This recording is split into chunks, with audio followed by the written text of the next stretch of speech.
February next year, absolutely free of charge. All right? For me, that's the most important gift at this event. Also, we're going to be serving light refreshment at this conference. Now, when we serve refreshment, we're going to be there for a while. So we also need to, make you relax, entertain you, so that the mega thing or the meganess of this event can actually be complete. So guess what? You cannot afford to miss this AI Gold Rush Mega Thing conference. All right, so this is sounding super mega already. Yeah. I like the trip to Doha, Qatar, and the item 7. So how do Nigerians qualify to attend the conference? And tell us the dates, the time, and the venue of the AI Gold Rush Megaton Conference. Well, thank you very much for that.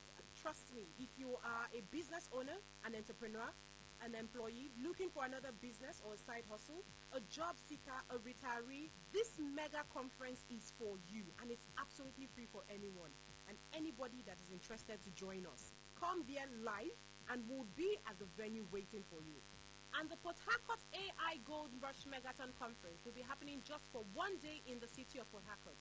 One powerful day you cannot afford to miss it. And the date is next week, Thursday, 20th of November, 2025. Next week, Thursday, 20th of November, 2025. And the time is from 10 a.m. till 2 p.m. From 10 a.m. till 2 p.m. And the venue will be at the Kasoni International Hotel and Suites. Kasoni International Hotel and Suites, located at number 6 Presbyterian Close, off Stadium Road, Rumomasi, Port Harcourt. Located at number 6 Presbyterian Close, off Stadium Road, Rumomasi, Port Harcourt. To register for this medical conference is very simple. Bring out the phone and let me show you how it's done. Simply text PH to this number, 091 6466 0000. I'll take the number again, 091 6466 0000. It's important that you register immediately so we can have it booked. So what else will participants be getting at the AI Gold Rush Megaton Conference, Michael? Well, it's all packed. It's already mega. But guess what? It's getting bigger. We have other gifts and opportunities that are available for people to get at this mega conference. Right? So apart from the trip to Qatar and the other gifts we're giving out, we're also going to be giving out the 126 trading bonus. 126% trading bonus. This 126% trading bonus is equal to at least 126,000 naira that will be credited for free into people's trading account for them to start the business of trading in the financial market. Alright, so apart from that also, we're going to be giving out cash gifts. Now this cash gift is going to be given to people to trade in the financial market. So we're going to be winning gifts like 50,000 naira, 100,000 naira, 150,000 naira, 200,000 naira, free capital for them to actually start the business of trading in the financial market. Apart from that also, remember like I said, everybody will get 160% bonus. Apart from that, we're going to be giving out bigger bonus also. So for instance, we're going to be winning 150% bonus, 175% bonus, 200% bonus, and several other gifts. I tell you, the event Power Park is a big event and you cannot miss it. All right, sounds like a one-in-a-lifetime opportunity. Finally, can you tell us again the dates, the time, and venue of the AI Gold Rush Megaton Conference and how participants can register to attend? And the Port Harcourt AI Gold Rush Megaton Conference will be happening just for one day in the city of Port Harcourt. One powerful day you cannot afford to miss it. And the date is next week, Thursday, 20th of November, 2025. Next week, Thursday, 20th of November, 2025. And the time is from 10 a.m. till 2 p.m. From 10 a.m. till 2 p.m. And the venue will be at the Kasoni International Hotel and Suites. Kasoni International Hotel and Suites, located at number 6 Presbyterian Close, off Stadium Road, Rumomasi, Port Harcourt. Located at number 6 Presbyterian Close, off Stadium Road, Rumomasi, Port Harcourt. To register for this Megaton conference is very simple. Bring out your phone and let me show you how it's done. Simply text PH to this number, 091 6466 0000. I'll take the number again, 091 6466 0000. It's important that you register immediately so we can have a seat booked. Okay, what an interesting time and eye-opener indeed on radio. You've heard it. The future of business isn't just coming. It's already here with us. Join the AI Gold Rush Megaton Conference 26.0. Learn the systems, meet the mentors, and position yourself for wealth ahead of 2026. Remember, the future doesn't wait. It rewards those who move. Will you move? See you at the conference. And that was a paid infomercial.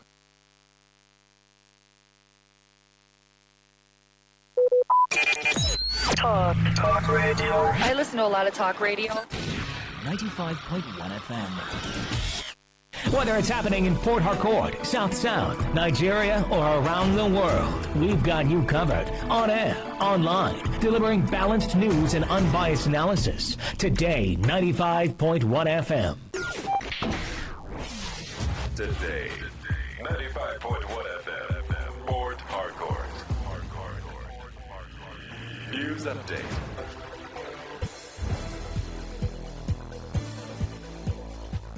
A very good morning to you. Here's the news update on Today 95.1 FM. I am Kelly Ikemenjima.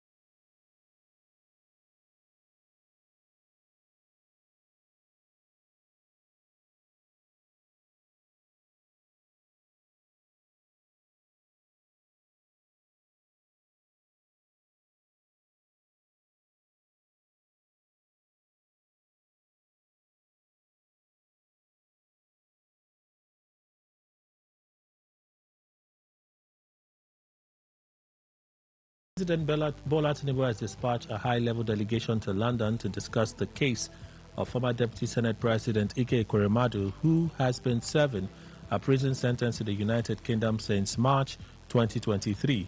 The federal government is actively exploring arrangements that would allow Ekweremadu to serve the remainder of his sentence in Nigeria. The delegation, which included the Minister of Foreign Affairs Yusuf Tuga and the Attorney General and Minister of Justice Lateef Fagbemi, held discussions with officials at the UK Ministry of Justice regarding Ekweremadu's incarceration.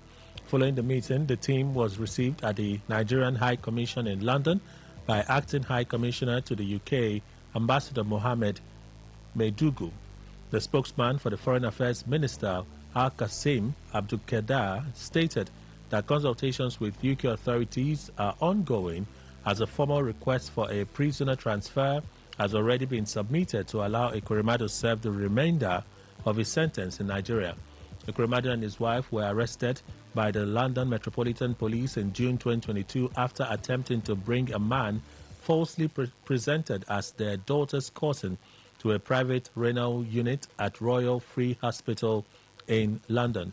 The attempt, which sought to secure an £80,000 kidney transplant, was unsuccessful and later exposed as organ trafficking.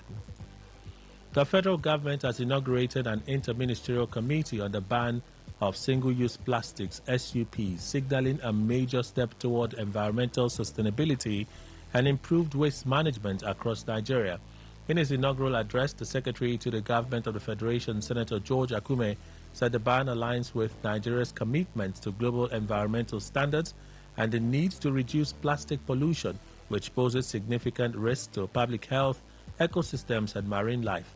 Akume was represented by the Permanent Secretary overseeing General Services Office, Mohammed Danjuma. The new inaugurated committee, composed of representatives from various ministries, departments, agencies, and stakeholder organizations, returns back to the original price, which is 2.5 million naira per plot of land in this particular location. So take advantage of it. Call the phone line 0808 414 6285. That is 0808 414 6285. You could also call the other number, which is 0913 234 238 2724. That is 0913 238 2724. You could also walk into our office, which is at 120 Airport Road, Igritali. Okay, final words before we go. Final words, as I always say, you have something doing, you make money, do not blow all that you make. Ensure that you invest. And the best way to invest these days is in landed properties. Look for a good land property company and make sure you invest. Non-Luxury Homes Limited is one of those. Very well there for you. Thank you so much for making the time to be here. Thank you. All right, we'll return and our conversation will continue in a bit. Please stay with us. Talk radio. I listen to a lot of talk radio. 95.1 FM. Verberge Imperial Hotel. Experience luxury and comfort. Verberge Imperial Hotel is a premier indigenous catering and hotel services provider in Port Harcourt. Our hotel offers a range of well-furnished rooms with modern facilities, ensuring comfortable stay for our guests. Our modern event halls can accommodate over 500 guests, making us the ideal venue for conferences, seminars, weddings, etc. Our state-of-the-art facilities include 24 hours electricity supply, constant and steady internet services. See CCTV cameras for enhanced security, fully armed security guards, trained professional personnel. We pose a conducive environment as our hotel is located in a quiet and peaceful environment perfect for relaxation and focus. Our location is at Bank Anthony Avenue off Ordnance Junction, Transamadi, Port Harcourt. Contact us today for inquiries, booking and reservation. Please call 0803-272-4646, 0906-557-0873. Delivering Imperial Hospitality Services at Verberg Imperial Hotel. Waiting they create party for mouth. Waiting they cost they let you rejoice. Terra Cubes. Terra Seasoning Cube turns your meals into a masterpiece. Unwrap joy, unleash taste. Hey, come cook with Terra Cubes. Come cook with Terra.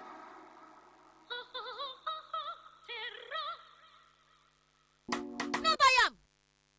But why? No see say this big bull bag of rice no get the new big bull holographic seal. Not true. Introducing the Big Bull Holographic Seal Tape, your favorite authentic Big Bull rice, 50 kg and 25 kg. Now with holographic seal tape. This is to ensure you get the premium product from Big Bull Rice. Do not buy if the holographic seal tape is not on the bag or is broken. Big Bull Rice. Tasty rice nourished you. Are you ready to elevate your tech skills and career? Welcome to Speedlink High-Tech Solutions Limited, Nigeria's premier destination for cutting-edge professional IT training. We are a Nigerian leading training center equipped with fully automated tech facilities such as high-speed internet, hands-on learning, and recorded classes for flexible review. Registration is now open for the April 2026 batch with training on in-demand courses such as cybersecurity, data analytics, cloud computing, fiber optics, full-stack web development, and digital marketing. For inquiries, visit us at number 15 Road 6, Okewali Estate, Rumalogo, opposite Car Wash, Port Harcourt. Call 0916-771-6220 or visit www.speedlinktraining.com. Hurry now, as slots are limited. Don't miss this opportunity to advance your tech career with Speedlink High-Tech Solutions Limited, where technology meets excellence.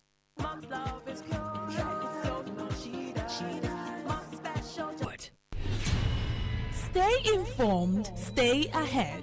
Tune in to Today 95.1 FM for the latest news and exciting sports updates. Your trusted source for everything you need to know. Today 95.1 FM, the voice of the people.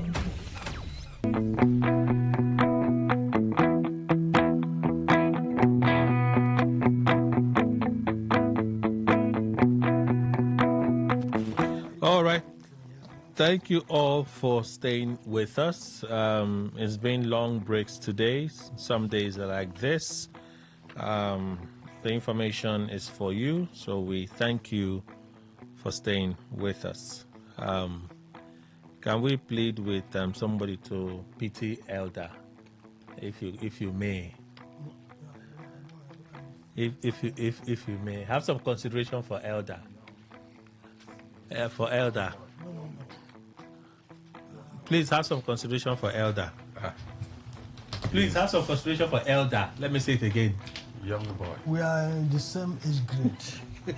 It's because of doctor's advice that I just... Why you should be a man for you? It will be difficult for me to see a man.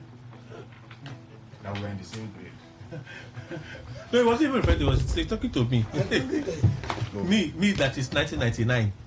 The same age grade with Dr. Bidima How. 1946. Look at maybe 1991 we were born on it.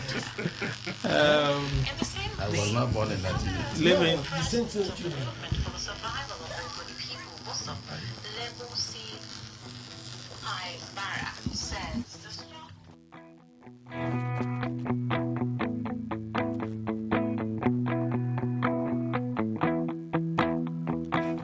Okay, let me introduce panelists. Living Gifton Jamala, Esquire, private legal practitioner, head legal documentations, Verlin Properties Limited. Interestingly, most of the guests are now just coming in. So we have Dr. Obidima, who is a journalist, expert in international relations, lecturer, Department of Diplomacy, River State University. Doctor, did I get that correct? Lecturer in International Diplomacy. International Diplomacy, River State University. Welcome, sir. Thank you very much. Good morning. And welcome, my uncle. Thank you. Chief Lovedo Kerry is a public affairs analyst and voice of a changed nation living in River State. Chief, welcome. God bless you. Was I close? Very close. Very close. At least 95%. Jamala, you didn't say anything to them. Yes. JP Square. I'm living in River State. He's just living in River State. All right. When you introduced me, and I had to give respect to whom honor is due. So I was off the mic. Now that you have brought me back to the mic. Good morning, Rivers people, and good morning, Nigerians. And Mr. Emmanuel Indukwe, before I forget, our in-house analyst. Good morning, sir. Welcome. Good morning, Kelly. Good morning, Nigeria. So let's begin with the biggest gist that happened yesterday. Some of us laughed. We didn't believe that could happen. People were, in fact, a senior colleague was the one that sent me those clips. He sent me, I was out at that PhD event, so I didn't want the distraction of being on my phone. And when I settled and I just opened the clip, I'm like, what's going on here? Then his call came in. I said, I'm just reading your message, sir. What happened? We talked about it. I said, whoa. But after all the noise, I had a moment to sit down and think while I was preparing for the show this morning. And certain things come to mind, but I'm going to allow panelists speak on it. I've read reactions. Chidoka says the minister did not act right. Using invectives the way he did was belittling of his office and an insult to the armed forces, because those soldiers were actually just acting on orders. There are institutional ways in addressing issues like this, and that's what I was really thinking of. There are better ways of addressing issues like this than going there to show I have power, and then the soldier too stood his ground to say, no, you don't have power, you cannot do this, you're a fool, I'm not a fool, you don't have integrity, I have integrity, you're a small boy, and so on and so forth. But the drama yesterday couldn't have been avoided. Dr. Obidima. Yes. The drama yesterday couldn't have been avoided between Yesom Wike and the I think it's naval officer. Yes. Kelly, this speaks much of what I've been saying, that our political class or the political leaders are not civilized. You know, honestly speaking, my heart sank when I heard Nelson Wike pouring out such vituperation on a very young man who received instruction from his Oga that they should protect his property. Because everybody that has property in Abuja now must protect his property. Yes, Wike's eye is on every land in Abuja. As alleged. It's not as alleged. Allow me to allege. And after alleging, it is my duty to disclaimer. Every time, is it not what to say? Every time, land. We have never seen issue of hospital, school. Teachers are being old in Abuja, and all those stuff, protests have been made, and all this are not resolved. Everything is just focused on land. Are you going to stay in that seat forever? Is there no other civilized way of handling those matters? Must you every time go to begin to look at any empty land that is available in Abuja? What is your motive? You know, it's just like when you were governor of River State here, it's just the same thing. Land. You know, so his behavior was quite uncouth and actually diminishes that position of a minister of the Federal Republic. If I were the father of that young man, I would have gone to air since to lampoon him. Why? Why must you talk to somebody, say, call somebody's son fool? Okay, so because of the invectives he used. Yes. But do you think that the soldier too can absolve himself of any of the claims? No. You see, the soldier, I love that young man. Look, let me tell you, I saw some kind of refinement. He was not abusing him. He was only telling him that what they're calling me is not what I am. Okay, but he was also responding. Somehow you will feel like the soldier triggered some of the things that Yeson Wike said, because he kept insisting that the land was genuine. Yes. They had the papers, they had the documents. Yes. If his orders were to secure that place against anybody gaining entry, yes, he wouldn't be in his place to speak on the authenticity of the said land. I want to tell you that it's not issue of having paper or not having paper. Must everybody show physically that you have paper? And I'm sure that his Oga may have showed them some of the papers or the papers covering that land. But go there and protect my property. And when he came, he said, yeah, there is a genuine paper. And the first thing, he should make effort to read the owner of the property. That's what Yeson Wike should yes. have done. But Yeson Wike said, office should make Wike said the officer of that status, all he needed to do was put a call through to him. Which call? Which call? Must somebody, call him for what? He should know the channel. In civil service, there are procedures that you follow to get at the root of the matter. And if you know the person, you, who is the minister, how do you demand the person to call you? Don't you have channels in the business? If you discover that, yes. But it's a government official. Who? The minister is a high-ranking government official. If somebody grab land or don't have valid document on a land, the person is approach court. Okay. That's the person. Not the way Yeson Wike not the way. it. Suppose that altercation created a kind of tension, somebody want to commit suicide, anything can happen there. Can he, save himself from it? And the language of a minister of the Federal Republic, I think he should be above board. That boy is a small young guy that I even learned at his school in a little while here. And they begin to tell him, you were in primary school when I was. What has that got to do with what you are doing as a minister? So the minister should have acted better. Yes, better.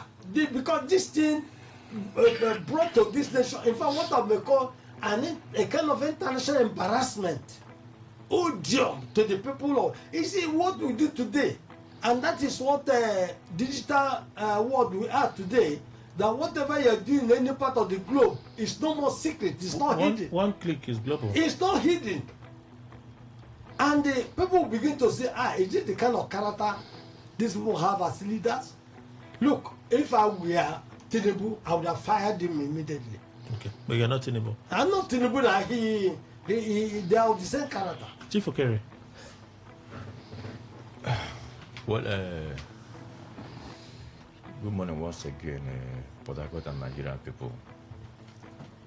You see, what has happened yesterday has given the haters of the FCT minister opportunity to cash in, to say whatever that they want to say. As long as it is Yeson Wike, the officer was right in whatever.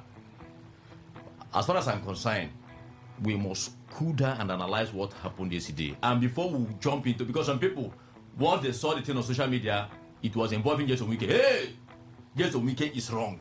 The officer is, hey, they are hailing him, he's becoming a man of the people. Okay? But I took my time to look at the event, how it started. First, I understand that for about 2 weeks now, or thereabout, the minister, the FCT minister, or the FCTA has issued a final ultimatum to those who are unable to do what is right, as it has to do with land in Abuja. I'm sure that the period may have expired, and those who are supposed to enforce may have visited that place, and they were resisted by the soldiers. They were resisted. Now the FCT minister himself have to go back, and perhaps the feedback they gave to him was what he witnessed when he came back.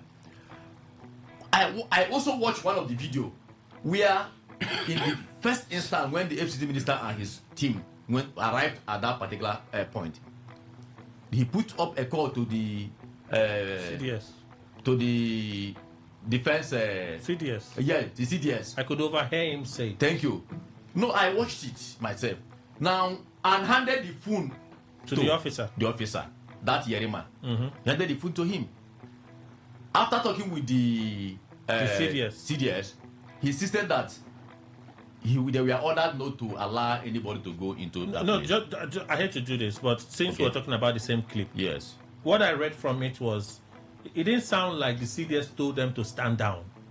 No. Because you it, read. It didn't sound that way. I'm telling you what I watched, what I witnessed. No, I watched the guy it now. was no, hold on now. The guy was answering the call and saying, "Yes, sir, yes, sir, yes, sir." Roger that. You know, at the end of the day, he said, "No, we have an order not to vacate. It is blah blah blah blah." He handed the phone back to Wiki. No, this is not entirely correct. This is my opinion. Not just my opinion. I'm trying to. You're allowed to be the man to say all he said. No. Sometimes people will look at me as the enemy. I'm not looking at you. But I'm not the enemy here. Chief Okere, through the video. Chief Okere. It was evidential. Chief Okere, there is an opinion. There's nothing that we Chief Okere, even if you bring the song down. Chief Okere, you Yes. speak, right? Okay. Your opinion is your opinion. But when you're citing something that happened, that multiple persons observed, No, I watched. on the basis of that reference, we can also say that the angle you're coming from is not correct. It's all right. Can I continue now? Yes, please. Yeah. So thereafter, the altercation started in a way. I'm sure. You see, no matter the position you occupy, even the president, at a point you will also get angry. Just like what happened there. Recall that Nyesom Wike didn't go there as Nyesom Wike. He went there as the minister of FCT. And the soldiers who were there were not there because of whom they are. They are there on the orders as military men, perhaps on the order of whatever. Now, if you look at hierarchy, you begin to now ask, whose order should override the order? Whose order should override? In this case now, we are talking about why didn't he go to court or whatever. Before you begin to go to court, there will be enforcement. As a ministry, you will do enforcement. Where people resist, then you cannot think of going to court. Okay, and I'm sure that the minister of FCT going to that particular point, they weren't going there to demolish anything. Perhaps they were going there. What they would have done is to seal the place. Now the soldiers, because they were armed, decided to exhibit that power of authority because they are armed. That's what I understand. And record that everybody. Let us not be saying that when you see soldiers, respect them, do this and that. Yes, we agree. But record that everybody in this country, including you, including myself that are seated here now today, we are all important in our own areas of occupation. We are all important. After all, the money that each and every one of us are being paid in every ministry are money derivable from different resources, because the soldiers do not generate money from as soldiers. The money they are being paid is money generated from perhaps oil and gas or agriculture. So people who are also generating this money from those angles are important. What if the enforcement was by any other superior military officer? Then what would have seen yesterday would have been pool of blood. People would have died. If it was a superior military officer, they will stand down now, because they understand the same language. Thank you very much, Kelly. They would have stand down. Now that superior officer and the minister of FCT in hierarchy of government, now who is more superior? Because as far as I'm concerned, every member of Federal Executive Council represents the president in as much as you are doing that job, which you are constitutionally delegated to. Okay. On behalf of the president. But the armed forces, are commanded by the president. So the president is the commander in chief. Sorry, now let me just add. Okay. This. The armed forces are commanded by the president. Right? When we look at the constitutional order. So you would also presuppose to me that when the FCT minister, in his anger, let's go by what you have said, was outraged by the actions of the military in resisting him, but in using invectives on the soldiers, you also invariably may have insulted the president because they too were acting in a representative capacity by authority of the Constitution, which the president is the chief enforcer. I disagree with you because recall that the FCT minister put up a call to the CDS, and the man he met there wasn't the CDS and wasn't the chief of army staff. He has already spoken to the CDS, and I'm sure that the FCT minister is not mad to say, sorry to use that word, after speaking with the CDS and he still decided to invade the place. He may have continued based on interactions and discussion he had. What happened is that, this is my opinion, the men who were standing there were kind of responding on vindictive mission for whatever reason. Okay. For whatever reason. It's my opinion now. Okay. So they may have been advised to do what they did. Okay. For any reason that is best known to embarrass the minister. Thank you very much. So what I'm trying to say is that recall that the minister also went there with security men, including the DSS men who are under federal government too. Yes. So that is to say that if the FCT minister was doing the wrong thing, he wouldn't have been backed by the other security men. So all of them are under the. So let me just ask you on the final note, so I can take response from Jamala and Mr. Anuke on the final note. Yeah. For instance, let's say I get into an altercation with someone. Yeah. I clearly know that by authority, right, I shouldn't be exchanging words with this person. Whatever the person says, dances, whatever the person does, right? I restrain myself because I know in terms of authority, I should not be exchanging words with that person. I would have thought that the moment he had that conversation, because when he was leaving, he said, if not that I've spoken with the CDS, you would have killed us here today. Yes, he said so. He said so. Yes. At the point where you spoke with the CDS and you had an agreement with the CDS, because there were events still happened after that call. Events happened after that call. At the point when you spoke with the CDS and the CDS told you whatever he said, you would have just left with your team. We can deal with these ones. These ones are not a problem. We don't have to tell them, you are a fool, you are stupid, this and that.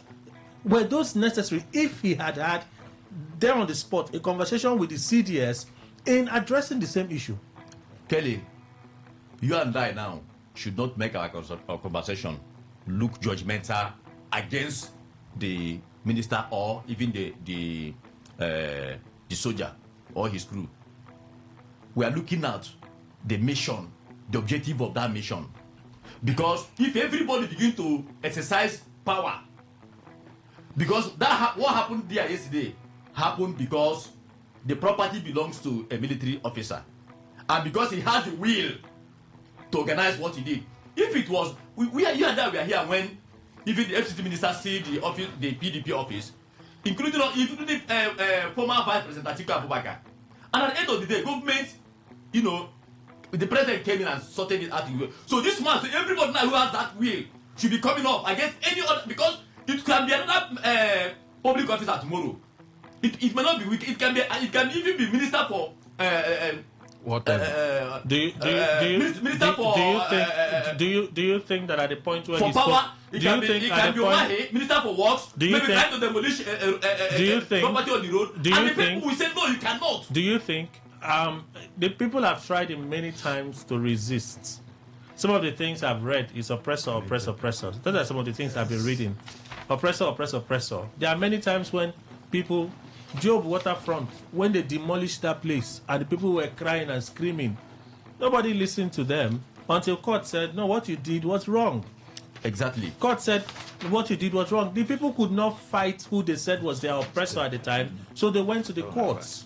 But you have said the FCT minister cannot resort to going to court, and I've asked a question at the point where he I didn't say so. I said you were forced first now. Yeah, you enforcement. Okay. Yes, I so said so. At this point where you meet a seeming superior authority who was resisting you, right? They were not superior authority. Okay. They were only exercising the power of the arms that they had immediately I said within their seeming. position. I said seeming.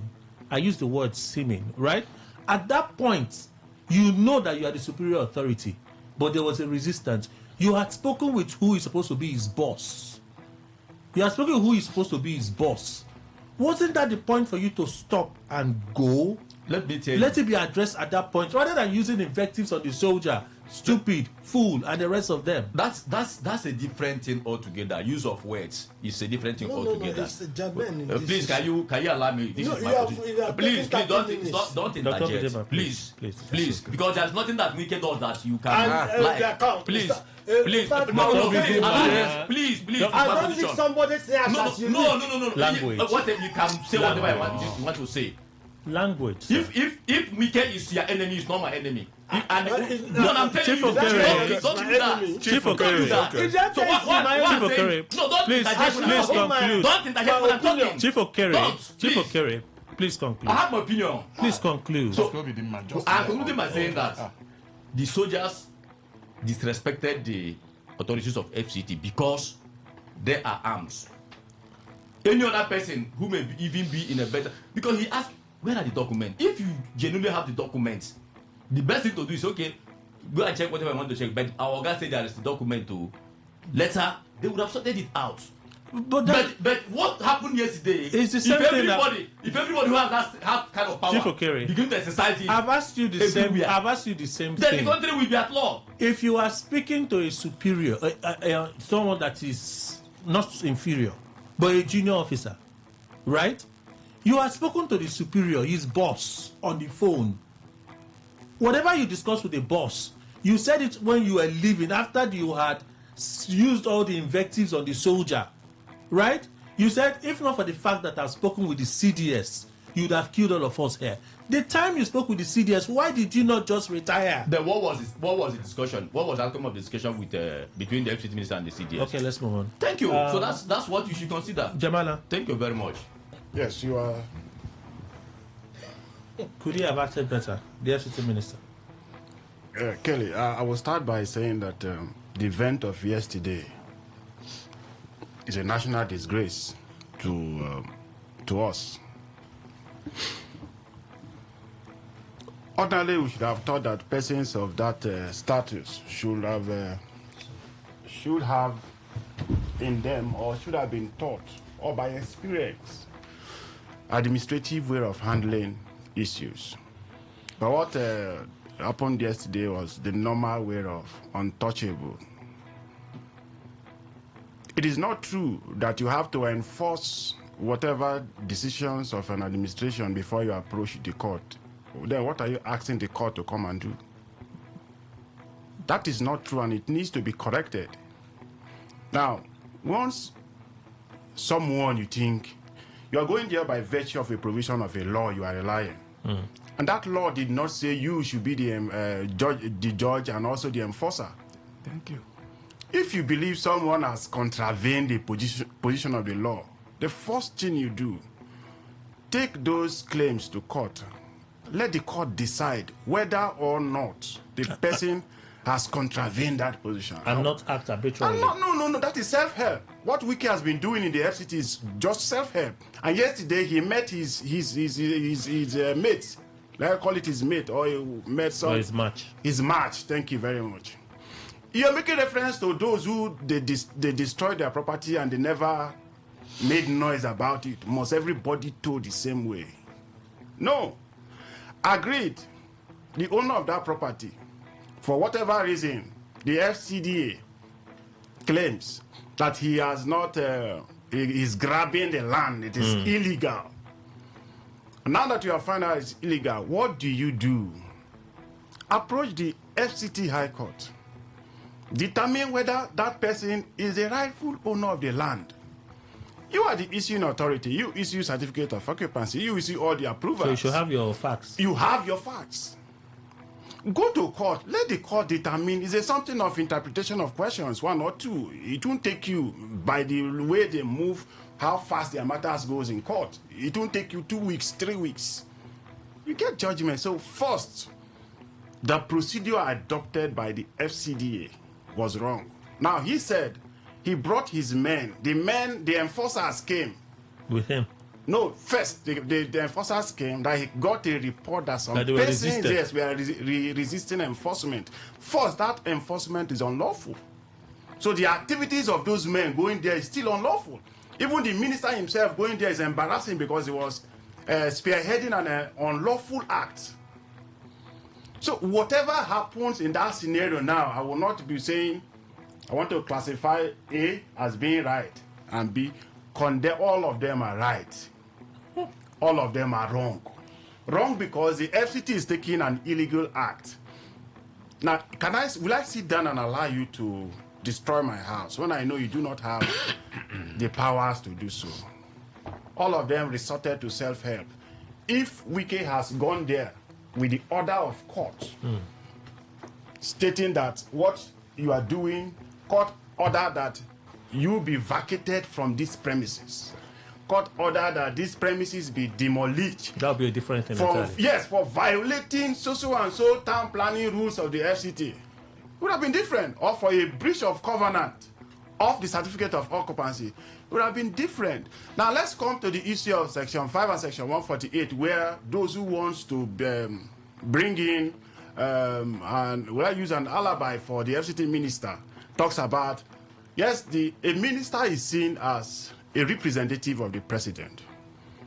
The president can conduct his activities through the minister or any other advisors or any other persons he so deems fit by way of appointment, executive chairman, this and that. These are executive functions of the president.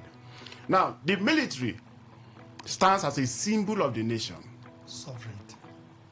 Anywhere the military man stands, remove the person, respect the uniform. It is that same respect you want others to give to you by virtue of their position. Is the respect you give to the army. It's not the boy that is talking, but it is the institution that is talking. The badge. Yes, so it is not same Wike that was talking yesterday. It was the office he's holding that is talking through him. And so when you insulted that boy yesterday, you did not insult him, you insulted the institution itself. So that is where the problem is. Okay. So Wike should have known these things and should have had a restraint when his reinforcement was to prove a point. That he can't be intimidated. That nobody's intimidating anybody. Rather, he was the one that was trying to intimidate, humiliate the other people.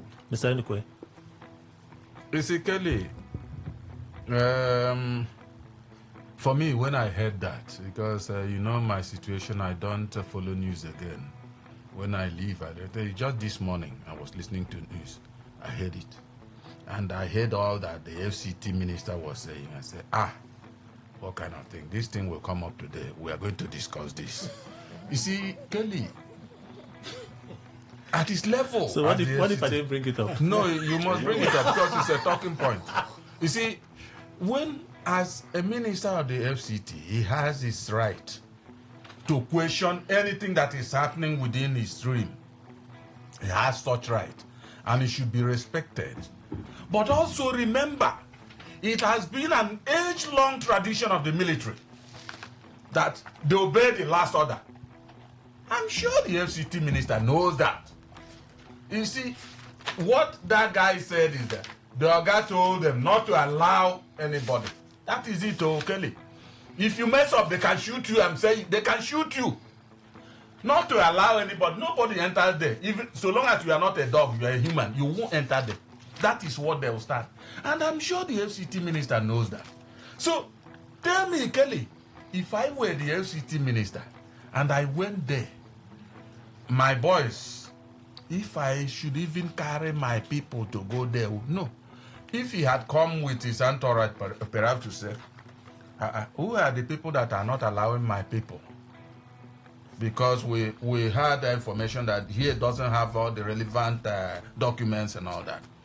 And they tell Yoga, by the order we receive, whether from above or wherever, but from the Yoga, that nobody should enter here.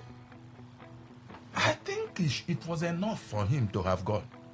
And then follow legal way to handle that issue. Or even follow their channels. See, Kelly, I don't want to say ordinarily, it will reach a stage where his office could also put a call to that the Oga. Then the Oga would speak directly to him and say, I have this, I have that. But if he doesn't want to follow that, why not go straight to court? And the court will handle that. When I was hearing the FCT minister saying that you were either in primary school when this and that, I said, my God, why would they get so low? Because, Kelly, when I went to primary school, you may not have come out of this world. Yes. Now, it doesn't mean. Certainly not. It doesn't mean that. No, but I needed to answer that. No, Kelly, relax, let's go. Because certain things, we don't know how to handle it. No, I'm telling you now that when you went to primary school, I wasn't born. Good. That's what I'm saying. I have said so now. I brought it up. Now, it doesn't mean that Kelly will remain subservient. When you've grown to an adult, as you are now, there are certain things I will take as a step. You condemn it and say, sir, you shouldn't have done this. That is nature. When my father was alive, there are things my father will do and say, Daddy, is not the right way. Because I have grown. Nobody remains at infancy. So why would you tell me that he was there, that he was at the primary school, this and that? See, that's not how things are done. And look at, the FCT minister's journey to that place was, is it FCD or whatever? Journey. Not him as a Nyesom Wike. That particular people, I heard that the owner of that place is it a rear admiral or whatever? Former chief of staff. No, never staff. Can you imagine? It was not a mean figure also in Nigeria. And he still pulls some strings. Now, the altercation has led you where you call the CDS. Does it not suffice? Whatever you discuss with the CDS, what I expected is to enter your car via. Leave that scenario. But I don't know, Kelly. They have their way. All this one of you a fool and all that. My brother, no. That means the military institution is a fool. Okay. That's what it means. So I do not accept that. I think if you tell me those military boys or men couldn't have, because the FCT minister himself was there, violate their guy's order. No, it has never happened. It has never happened that perhaps they went to Atiku own land and they did whatever, or any other place, and they kept quiet. You can't do it to a military officer. You can't. You remember the other day we were talking about the importance of a military. I said, they may be highly important, but all of us are important. I was the only person on a different course. Even my friend Chief Okere was Concord, but nothing has changed now. All right. He said the military, very important, so should not be talked to. And that's what happened. They won't cede any space for the FCT minister to enter there. And he must respect them. Well, there'll be many more questions. I'm sure some of you in calling and contributing will hear some of them. I'd like to leave it here for now. Let's just move on. The move by the federal government to get a transfer for Ike Ekweremadu. I know that these Western nations would rarely keep their citizens rotting away in foreign prisons. I know that one. Maybe that's why the Nigerian government, they are pushing to get him to come and complete his sentence in Nigeria. If that be the case, would it be a good thing? Jamala. The procedure taken by the federal government is known to law. They can actually push for what they are doing. But I'm not looking at the rightness of that procedure. Kelly, I want to probe the intent of that particular action. Okay. It is 2027 politics coming to play. That's what you see? Yes. That is what I think. Now, if you look at the permutations of the present government, 2027, they seem to have conquered the South. With the defection? With the defection of all the governors, all. Our governor is in spirit. Does he have a party? He's in spirit. Does he have a party? I don't know. That's why I say it's in spirit. That's why I say all. Now, if you look at the South, they have conquered it, believing that governors will make them win those states. Go to the East. They are working on those governors again. And somehow, they are coming in. But they have forgotten that in 2023, they had some governors that lost the states to an unknown political party. Now, they are looking at how are we going to persuade the Easterners to see how they can have a sympathy for this government. Or sympathy votes? Sympathy votes. Two things will happen before 2027 election. Amotosho has agreed to fix 20th for judgment. On Nnamdi Kanu. Two things will happen. If they succeed in bringing back what's the name of this man? Ekweremadu. They believe that Ekweremadu has some political clout in the East. That sympathy will, some persons will vote this government on that angle. Now, whatever that will happen on the 20th, which may likely be stalled because of an application already filed by the Nnamdi Kanu at the Supreme Court. They may reach a political understanding to discontinue that case before 2027. Now, if you gather these two things, the sympathies of both the Nnamdi Kanus and that of the Ekweremadu will make them think that with that, they have done the East a very big good. Okay. Permit us, let's go for a commercial break, then the news. When we come back, we'll continue. Say no to the ordinary. Embrace the extraordinary, because we are the voice of the people. Voice of the people. Today, 95.1 FM. Today, 95.1 FM. Good tasty food is worth living for. Worried about your oil every time you enjoy your favorite meal? Introducing Golden Terra Smart Balance Oil. Smart Balance Rice Bran Oil is rich in gamma oryzanol. Several studies suggest that gamma oryzanol may contribute to the reduction of bad cholesterol. Golden Terra Smart Balance Oil. Good food, no worries. How do we make our cooking come alive, oh? Terra. For that tasty meal when you like, oh. Terra. I mean, you want cook food to impress, oh. Terra. Whether it's jollof or na stew, even for porridge or spaghetti, cook to impress with Pepper Terra.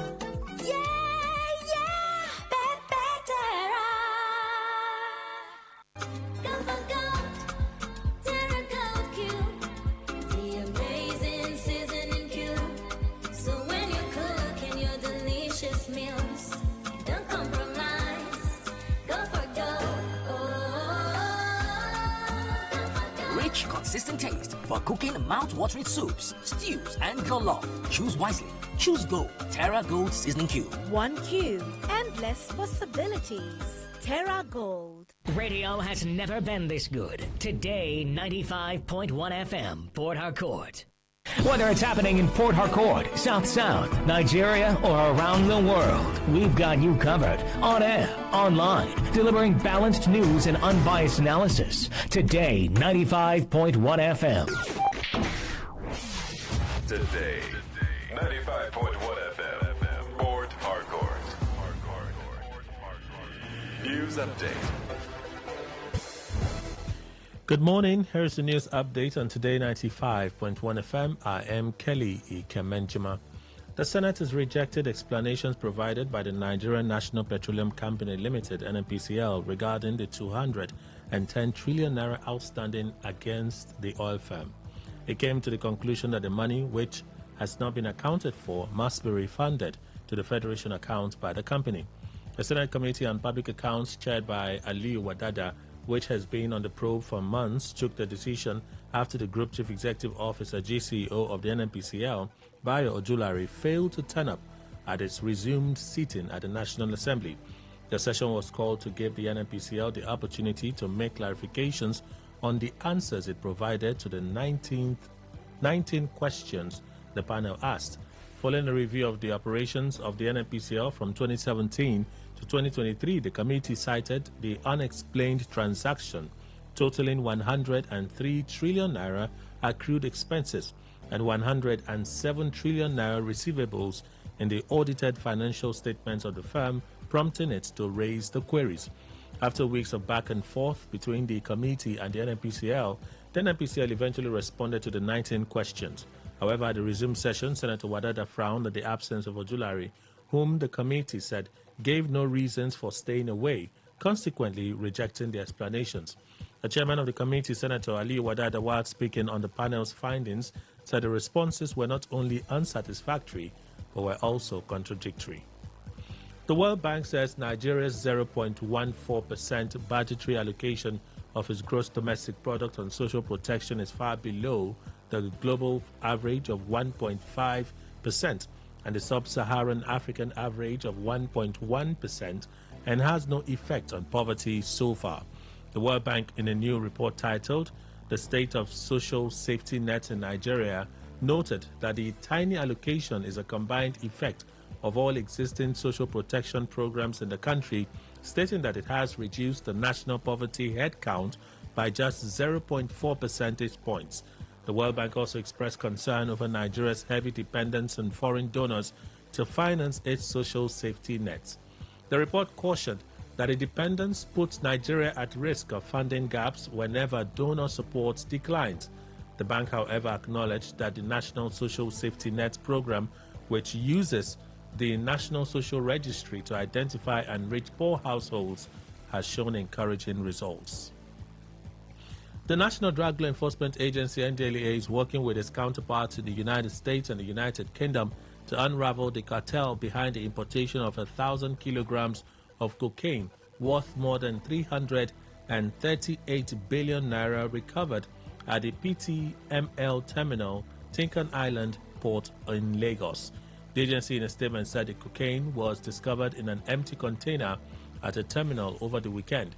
Terminal operators alerted the NDLEA and other port security agencies, which jointly examined the consignment. The drugs were formally handed over to the NDLEA after tests confirmed it was cocaine. As a result of the large quantity of the recovered Class A drug, NDLEA Chairman Buba Marwa directed that the agency's leading international partners be involved in the investigation. The United States Drug Enforcement Administration, DEA, and the United Kingdom National Crime Agency, NCA, are involved in the investigation. On the foreign scene, 20 persons on board a military cargo plane has crashed in Georgia on its return from Azerbaijan. 20 persons on board a military cargo plane that crashed in Georgia on its return from Azerbaijan have died. Turkey Defense Ministry, while confirming the incident, said the plane had taken off from Ganja Airport in western Azerbaijan yesterday afternoon, but crashed shortly after crossing the border into eastern Georgia. It said there were 20 persons on board, including the flight crew. Turkey is yet to disclose the cause of the accident, but dramatic footage taken by eyewitnesses and published by Azerbaijani media appeared to show the plane spinning horizontally alongside several bits of debris as it fell. And that's the news update on Today 95.1 FM. Good morning. Thank you for your time. Things no dey easy, but we continue to move. For Total Energies, we don dey innovate for over 70 years to take give una the ogbonge quartz engine oil wey dey protect your car and SUV engine dem. Con dey improve the performance and help the usage of fuel for your motor. Quartz dey for every type of engine, whether na petrol or diesel, hybrid or even electric motor. E dey make sure say engine dey perform well and dey last well, and e dey also help reduce smoke, because the work of quartz engine oil na to dey protect the emission control system. Save more as you dey maintain your motor with quartz engine oil, so that your engine go tanda gidigba, con last long. Experience Total Energies ogbonge premium engine oil through the years. This is Today 95.1 FM, Port Harcourt, voice of the people. Please listen to this infomercial. Hello and welcome to another wonderful time on radio with Pips Global. I've got Mr. Dan Ako, a financial coach, and Mr. Emmanuel Ihoma, lead instructor at Pips Global. Welcome, gentlemen. Yes, thank you, my brother. Thank you, Port Harcourt people. Good afternoon, everyone. Thank you very much. So tell me this, Mr. Dan Ako, what is Pips Global about? All right, thank you. Pips Global indigenous company with an all-international recognized tools that can help you profit and succeed daily in the digital financial market. Now, permit me to talk about the financial market in a bit. This market is an opportunity-based market that allows everyone and anybody to learn the skill, master the skill, and profit daily from the market. Okay. Now, please underline the word learn the skill and master the skill. For example, we tell people, we said in Forex trading, there is a process or a period of learning, and there is a period of mastery.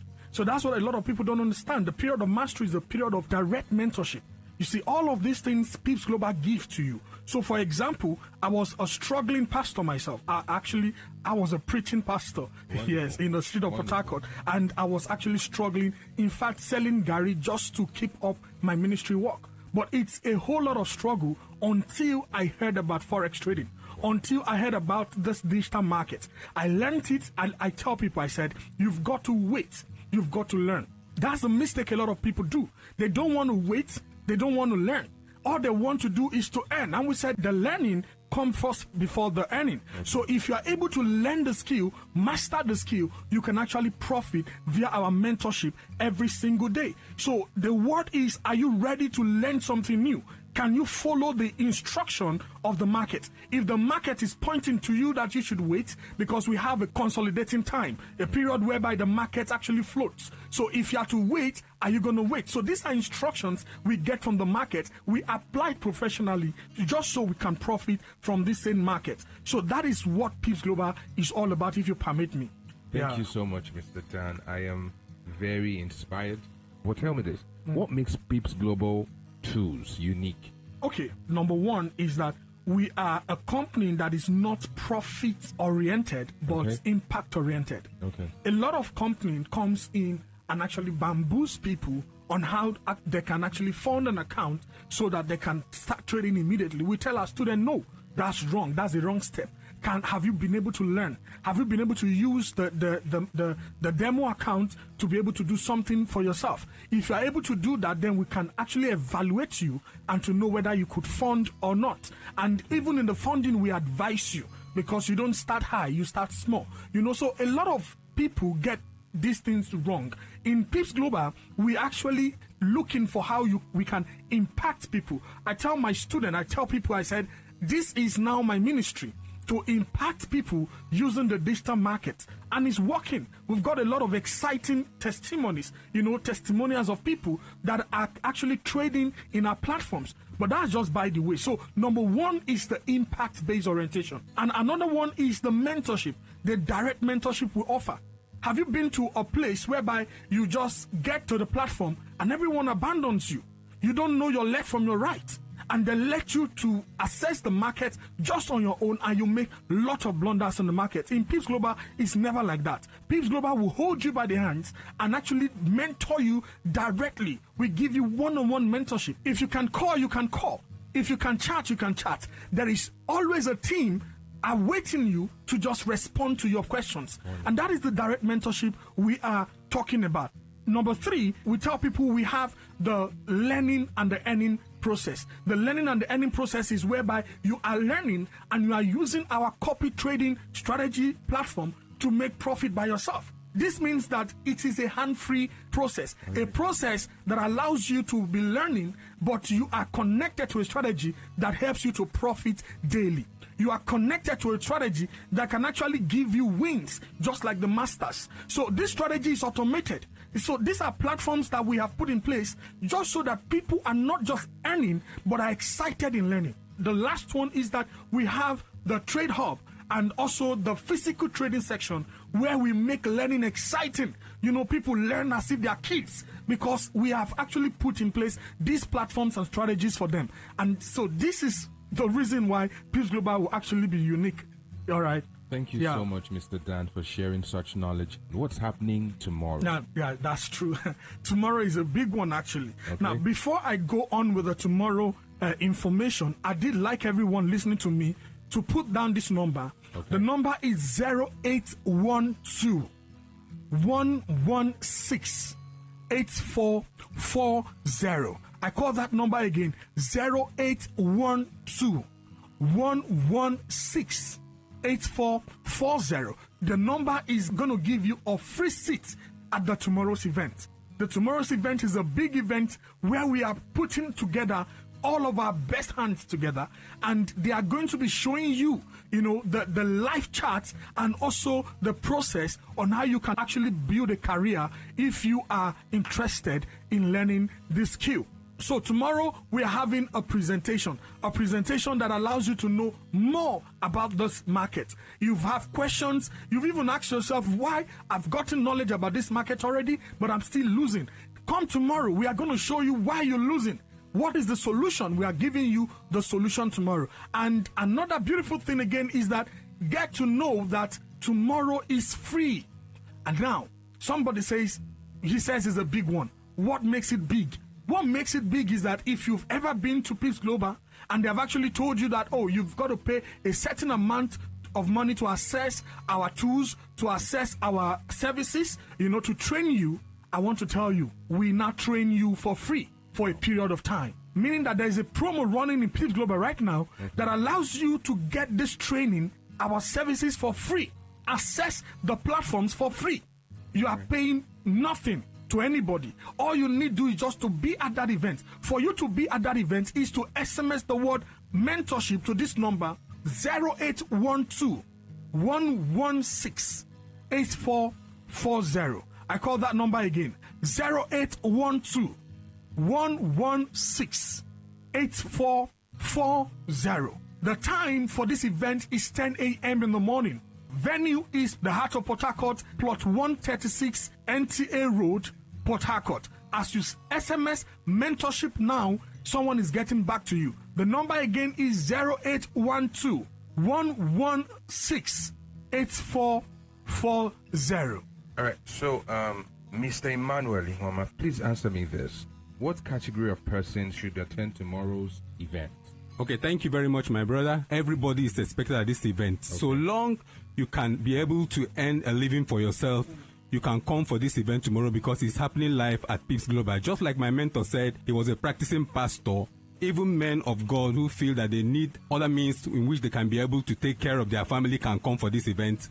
We need medical doctors, we need practicing lawyers, even students that are in the higher institutions that really wants to learn how to navigate the digital market can come for this event tomorrow. So you can use this opportunity to send an SMS to this number 0812 116 8440.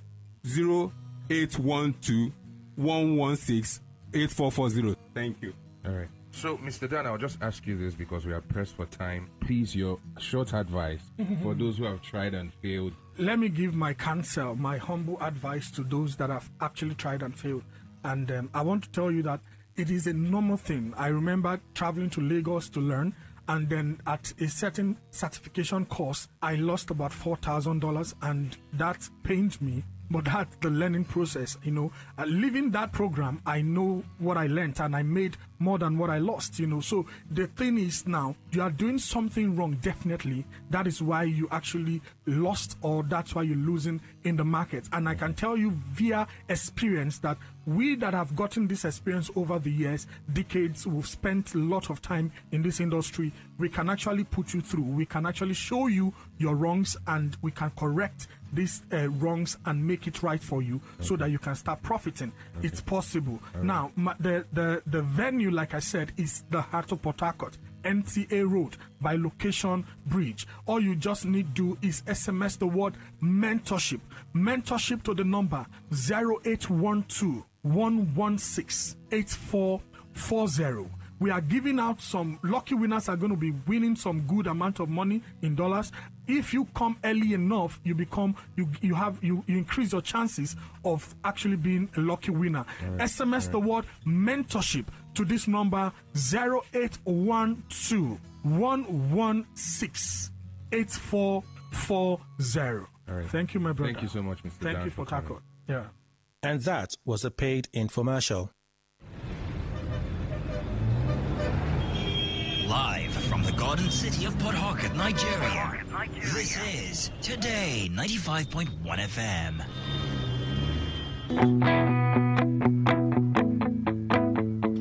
All right, thank you all for staying with us. Let's continue our conversation. I'll return to Jamala so he can conclude his thoughts on the federal government arrangement for a prisoner transfer.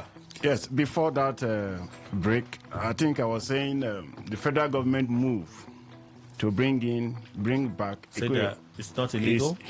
It's not illegal, and it is politically motivated.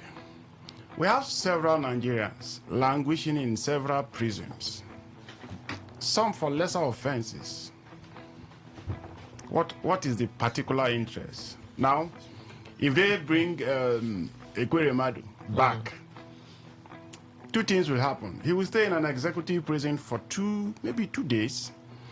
The federal government, through the powers conferred on him in the 1999 Constitution, will also exercise it.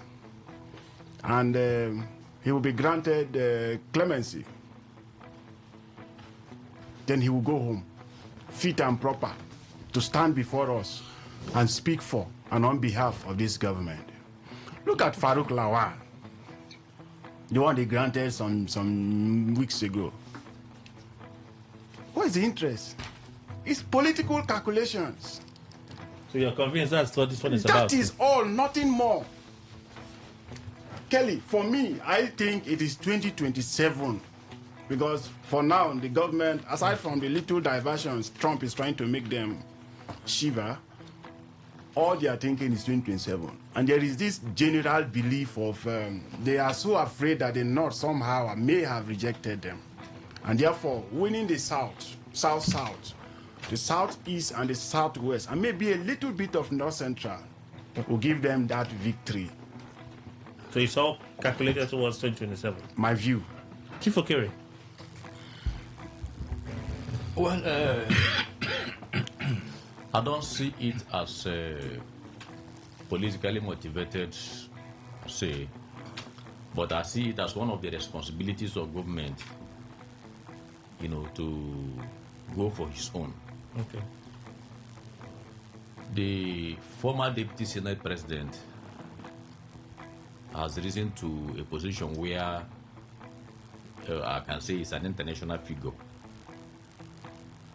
Even though he was very unfortunate to have landed himself into that problem, because the problem that led him to prison was not, even though none of them is exempted from looting our resources, having got into that position, but what landed him into that problem wasn't the case of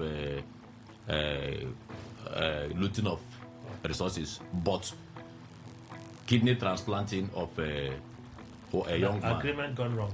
Thank you. So if he had kept his level of greed as at that time down, and maybe assuming he gave that boy that 10 million naira as at then, or made the boy to stay in London at that time as agreed, what is happening today wouldn't have happened. Well, it was because the boy declined now. The boy heard that when the kidney was not very much, yeah, when they it were was going to send him back. Exactly, when it wasn't compatible. The boy now said it's no longer my problem. So we're sending you back to Nigeria. Fulfill promises. Because the agreement they had did not have any clause to say, because ordinarily Ekweremadu is supposed to, because no matter how bad our hospitals are in Nigeria, he would have been able to go and carry out some investigation to see whether the kidney in the boy was compatible with that of his daughter. He didn't carry out all those investigations. They went. The boy have accepted, have made his, and has landed in London, UK, that is assumed to be his own heaven. He has decided to make the sacrifice. And unfortunately, investigation was carried out in UK, and they said the boy's kidney is not compatible with that of the, and he decided to send the boy back to Nigeria. That was where his problem started. Now he has messed his reputation up, spent more money that he would have spent on that young man. And you see, so for me, I think is a lesson learned in a very bitter way, in a very hard way. If Nigerian government has decided to say, okay, let's go for him, he's our own. He must have learned his lessons.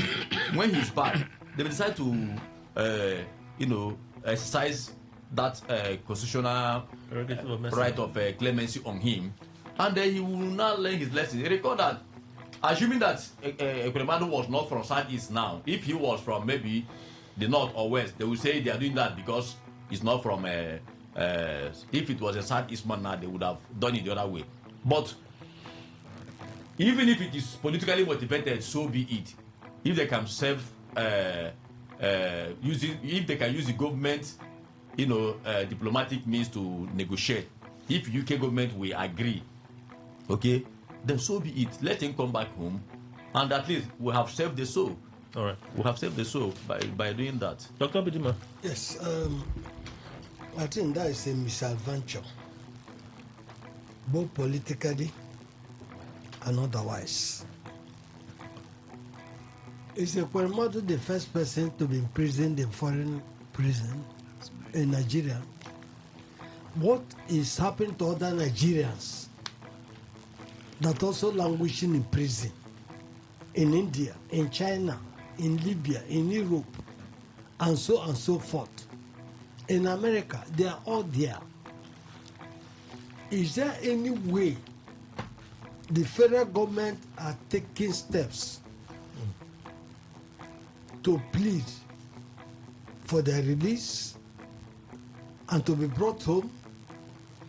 Why they demanded that Ekwemadu should be brought home to serve his tenure here? But they've been doing so through NIDCOM now. Wait, when the prison... they've been doing so through NIDCOM. Let me finish my sometimes line of thoughts. At least somebody agrees in part. When the prison there is far better than even part of some part of GRA in this country. And they say they will bring him to our own prison. Have you been in their prison before? So for whatever it is, whether it is for political reasons, it is 2027, they've been miscalculating. Because I've said it before now, and saying it again, there may be disruptions. They will never focus on governance. It's something that will make them to return to power. I wish they were bluffed by the British government. I wish even Nigerians in UK should protest against it. Because does it mean that before you are paying attention in this country, you must walk yourself to the top through any crooked means for it to be somebody in Nigeria? No, that is not how civilized nations behave. They give their people equal treatment. No matter how holy that person is placed. Because the man that was rescued by America in our forest here, had it been his daughter way around in Nigeria, an ordinary Nigerian was there, they would not even mind, except a political leader. No, this is also not correct entirely. How? Because NIDCOM on many occasions have had to intervene for Nigerians that were stranded in parts of the country. NIDCOM. This is there for public. It's public knowledge. What is the percentage? I said it's not entirely correct. Meaning, there are times when you hear Nigerians are stranded in Libya. Nigerians are stranded in this country, that country. Yeah. NIDCOM, they've taken aid to them. They are stranded. Stranded is different from somebody who passed through. Okay. Let me add the other one. There are some that are incarcerated in some of those foreign jails. Like who? That NIDCOM checking. I don't have to know their name. NIDCOM That's why I said sometimes. NIDCOM has gone ahead to get some of them released and repatriated home from prisons. Yes, now Convicted. check now. No, give me not that. convicted, not That convicted. is the point we are saying. That's a different thing. No, That's a don't. different thing. No, don't. Illegal migrant. John, No, please hold on, you sir. say Please hold on, sir. migrant. Please hold on, sir. What Dr. Obidima is saying is, why is Ikiremadu special? It's okay. How many Nigerians are stranded overseas? No, Ikiremadu is not stranded. You did not hear Dr. Obidima now. Did you hear Dr. Obidima? I say how many Nigerians are languishing in prison in India? Yes. Languishing in prison in India and China. Some of them are languishing because the process is still ongoing. Some of them are accusations against them that are false. In some of those cases, the government have looked into it. Kelly, I want to say this. Sorry, you surprised me today that you can actually speak the way It's not the first time I'm surprising you. So I'm not surprised at all. You'll be surprised, doesn't surprise me. Dr. Midima, please continue. Let me tell you, when a Nigerian commits offense in foreign land, the Consular General, it is duty to provide legal assistance to any Nigerian that is facing trial. And if eventually that Nigeria is convicted, the Consular General's duty is also to bring reports home that after going through the process, this person was convicted. What is government doing to now a kind of engage in diplomatic activity with the foreign country to ensure that that person come to serve out his term or prison in Nigeria? Okay, so no, for we are you, not seeing it. So for you, so for me, Ekweremadu should be allowed to serve at his term in Britain. Okay. Again, on the political side. There's a second one. No. I'm seeing, If it's Chief Okere talking now, you tell him that you are taking too long. No, I didn't take too long. This, you mean you're not taking too long in this one? You took 1 hour. 1 hour the other time. Please go on. So, if it's for political reasons, why are they delaying to enter nolly prosecute in Nnamdi Kanu's matter? Nnamdi Kanu is in Nigeria now. He's in Nigeria now. Nnamdi Kanu did not commit the kind of offense that Ekweremadu committed. By your own judgment? Yeah, in fact, that's my, by my own. Okay, now you're on his side? No, you can't be on my side because I'm talking from. It's on the side of the law. Exactly. Okay, now he's on the side of the law. Yeah. So as far as this concept, I am on the side of human rights. Human rights. The right. So Ekweremadu doesn't have rights. When he wanted to have thank God that thing did not happen in Nigeria. Okay. That happened in foreign land. Nobody will talk of it. So the things that have been reported that are alleged to have been masterminded by Nnamdi Kanu, they should be overlooked. But what did he do? By pushing for self-determination.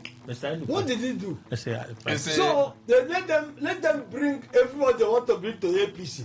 They will be disappointed in 2027. Okay. In fact, let me tell you, it's having an international angle now. They should sit up. With Trump? They should sit up. Okay, maybe that's why people are celebrating it so much. Kelly. Yes, sir. The Ekweremadu issue. Any idea that comes up and said is politically motivated, I accept it 100 and something percent. Why? The reason is very simple. Maybe in tandem with Obidima's postulation. Because, Kelly, you may be talking about NITCOM and all that. This Ekweremadu own was followed meticulously and everything, and he was convicted. I don't know why there will be this kind of rush, if not because of politics, to bring him back. He's not the only Nigerian. Many of them are languishing in Indonesia. Indonesian jail, whatever took them to that place. And Abike, as the NITCOM chair, knows about all those things. They've not brought them back. They can't bring everybody back. Yes, they can't bring everybody. I agree. But I'm also telling you that Ekwuremadu's own is happening the way it's happening. Government interest is there because they want to harvest. Ekwuremadu's own, he was accused of organ harvesting. Now government want to harvest their own interest on his case for political reasons. Yes, because you see, even the Nnamdi Kanu have said it. A time will reach, they will enter a political solution and they will let him go. Okay. Just to also win completely the Southeast. That is exactly where Kuremadu's zone is going to. There is no other thing. Anybody, I have not seen any reason why they rush, because prisons there are far better than here. I tell you, you've been there. I have not been, and I don't intend to be. Listen now, listen. No, ask the question. Let me tell you. It is with your audacity. It's your audacity you're saying it with that is. Can you allow me explain myself why I made such comment? Now, I have read enough. If you also browse now, you know the condition. What we are suffering here. That's what somebody writes. What? Oh, okay. You mean that we should no longer believe ourselves? Well, you can't always believe single. It has not been always. It's a Kuremadu's zone that brought it. I have not said it before. Have I? You probably may have. Probably. On a separate With the conversation. probability you are talking about, I don't know. Probability. Who? You. Okay, what is the probability? Yeah. So everything is a place, no matter how beautiful it is. So what I'm telling you, if for instance, even in this country, where our own prison is bad, if I am put in prison, maybe in the night, I am put in a cozy room where I'm not serving television, everything is fit for me. You don't compare it with another. Ekwemadu is a high-level official of Nigerian government because he has been a senator and they have risen to become a deputy senate president. So I think he has grown up, and he has followers in the southeast. As a matter of fact, across Nigeria. So if they bring him back, they would have touched some sensitive chord that will welcome them. You've done something good to us, this administration. And they may make people who do not want to have faith in them do so. That is what I have read from the whole exercise. So you think it's political, yeah? Yes, it is. For me, it's politically motivated. So they should jettison it. No, you see, don't worry. If Kelly, are you asking that question? Let me answer. Because if you ask me, they should jettison it. Who am I to tell what the administration of Tinubu has come up with to drop it? You are a citizen. Your suggestion can be carried along. Do you know how many times you put up a suggestion here and it was implemented by government? So, Chief Okere, you are valuing me that much? Yes, just make a suggestion here. I should make it at least to satisfy. Yes. So are you saying that because it's politically motivated, they shouldn't go for him again? Government must do what it wants to do. But I am telling you the reasons I have seen. The reasons I have seen why they are doing it. Position. But they'll be disappointed. No. Okay, can I move on now? As for the disappointment, you see, as for the disappointment, is somehow all along you've known my position that Tinubu was going to surprise all of them. But it's having a K-leg somewhat because of this international uproar about Christian genocide and all that. Okay, if K is not taken, except they manage their affairs well, they won't have all that acceptance the way they would have been. But I know that they resolve with Trump diplomatically. All that glitter is not gold, though. The less you see. It's okay. Cabal in Buhari's government blocked electoral reforms. I'm trying to understand how. Who's saying that?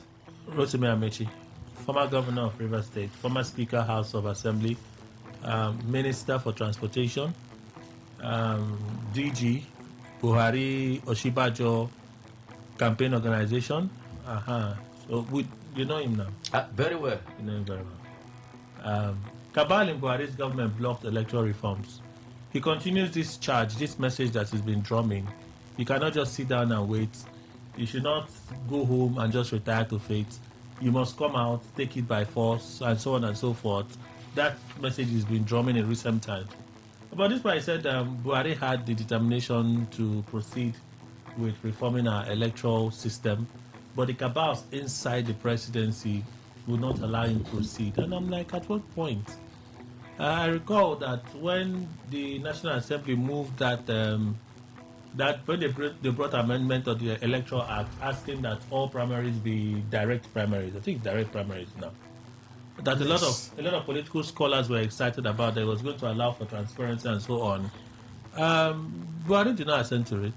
Yes. He kept it in his drawer, waited until the last moment and put a signature at the end when it was just about to expire. Sent it back to them. Say, no, we don't approve this one. This one would cheat people. It will cheat people out, include indirect primaries. But Abiy as Speaker of House of Reps and Lawan as Senate President, they amended it. I made it optional. They made it optional, direct or way. indirect. So, I'm not sure if anyone relates with what. Maybe you know something that we don't know, Chief Okere, or you think that Amechi is just lamenting because he's not happy with this government. You see, when Rotimi Amechi was in government, he allegedly made a statement that the former president does not read, does not listen, does not, It's not alleged. I said it. Huh? It's not alleged. You said it. I'm trying to be very conservative here. And the former minister for transportation and former governor of River State, Chief Rotimi Amechi, that I know, he has exhibited some level of thank God that this is Tinubu government. So I don't know if some of those people are still in this government now, this Tinubu, some of those cabal who blocked that electoral reform in Buhari government, whether they are here now in Tinubu government. So, but whether they are here or not, he should be bold enough to tell us that, look, Mr. A, B, C, D are the people who blocked electoral reform, and tell us that particular, just like you mentioned here that direct and indirect, we are part of that what that was supposed to be adopted, but Buhari refused until after the end point. He said no, make it optional. So let Rotimi Amechi tell us that these are the items that we are contained in the bill that was sent to the National Assembly for appropriation that was not agreed upon because the cabals blocked it. Now, by the time he make a categorical statement, we will not take him serious. I will better take him serious. It's okay, you are bold enough to say this. Then we will now begin to evaluate that statement and take it serious. But for now, I won't take him serious because it's one of those statements. It's political. Jamala. Kelly, it is no doubt that the late Buhari has some level of confidence in the person of Rotimi Amechi. It is no doubt that Amechi played a very significant role in the two tenures of Buhari. First, as a campaign DG, second, as a campaign DG, and third, as a minister for transportation. Now, for those who have one or two persons they hire as specialists, everyone is limited to his lane, to his field. Electoral reforms or issues of law then were not within the purview of Amechi's ministry. And so Buhari will easily seek for what they call expert opinions with respect to issues like this. Remember, when laws are drafted, passed by the National Assembly, it is always the office of the Attorney General that will vet section by sections and make his recommendations. So I will not doubt Amechi when he says cabal blocked some of the implementations he wanted to. You know, Amechi came out to say he was never also in support of the appointment of the former, reappointment of the former INEC chairman. Reappointment? Yes. And so a cabal too within that particular area, going by his narrative, brought him. Which he said so is he mentioned the names of the persons who brought this former INEC chairman. So if we are to be in the interest of River State, the interest of transportation, or during the campaign, and they say policies that cabal hindered Amechi from doing a particular thing with issues of transportation, then I would say I will sit twice, sleep over it, maybe for a period. Then I'll come out to say you may not be correct because issues of transportation, issues that have to do with River State politics that time, I think Buhari gives you first ear. So I do not think it is political per se. Then if we go to the other one, these are realities. Calling for people, the government, our government will not change. He said, including himself, no one sits on a royal seat and decide to leave and go just like that. No one. The likes of Goodluck Jonathan will be very, very far to see again in this political dispensation, especially with those who are coming behind them. So unless the citizens, unless the youth take the bull by the horn, we'll continue to lament. And after lamenting, we'll go home and sleep. Okay. Dr. Bidima. Well, how can you revoke what you have, relocate what you have revoked? Whatever he's saying now, whether it's true or not, only him knows. But he's messing after that.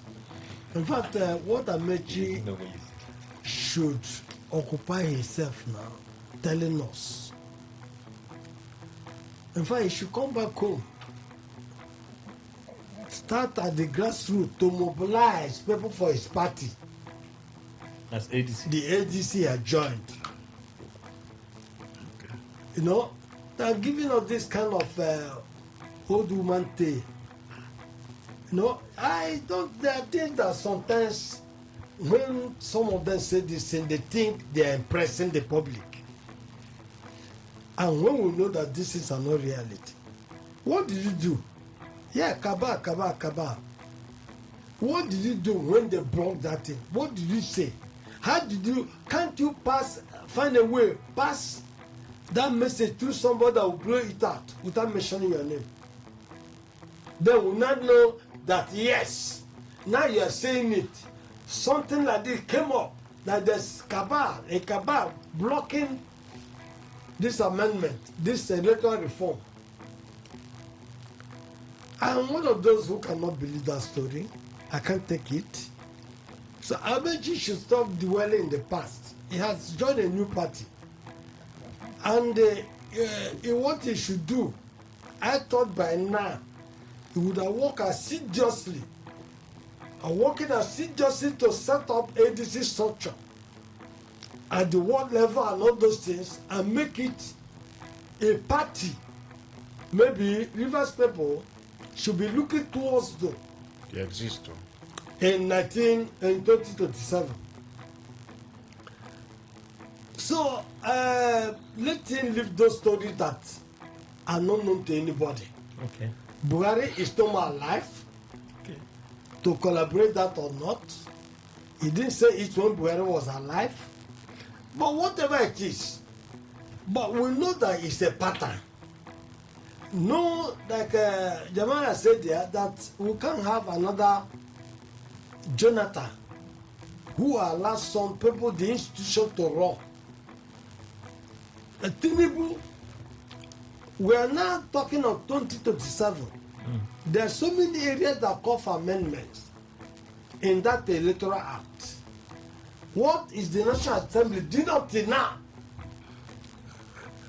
What is the National Assembly doing up till now to ensure that those amendments are in process? Is it when it gets to a particular time, Tinubu will say, ECOWAS protocol said 2 months to election, did this, they can't sign, or there is the verb. Instead of using adjective here, they use verb. They can't sign, and they will delay that until we still go on with the kind of electoral act they manipulated in 2023. So every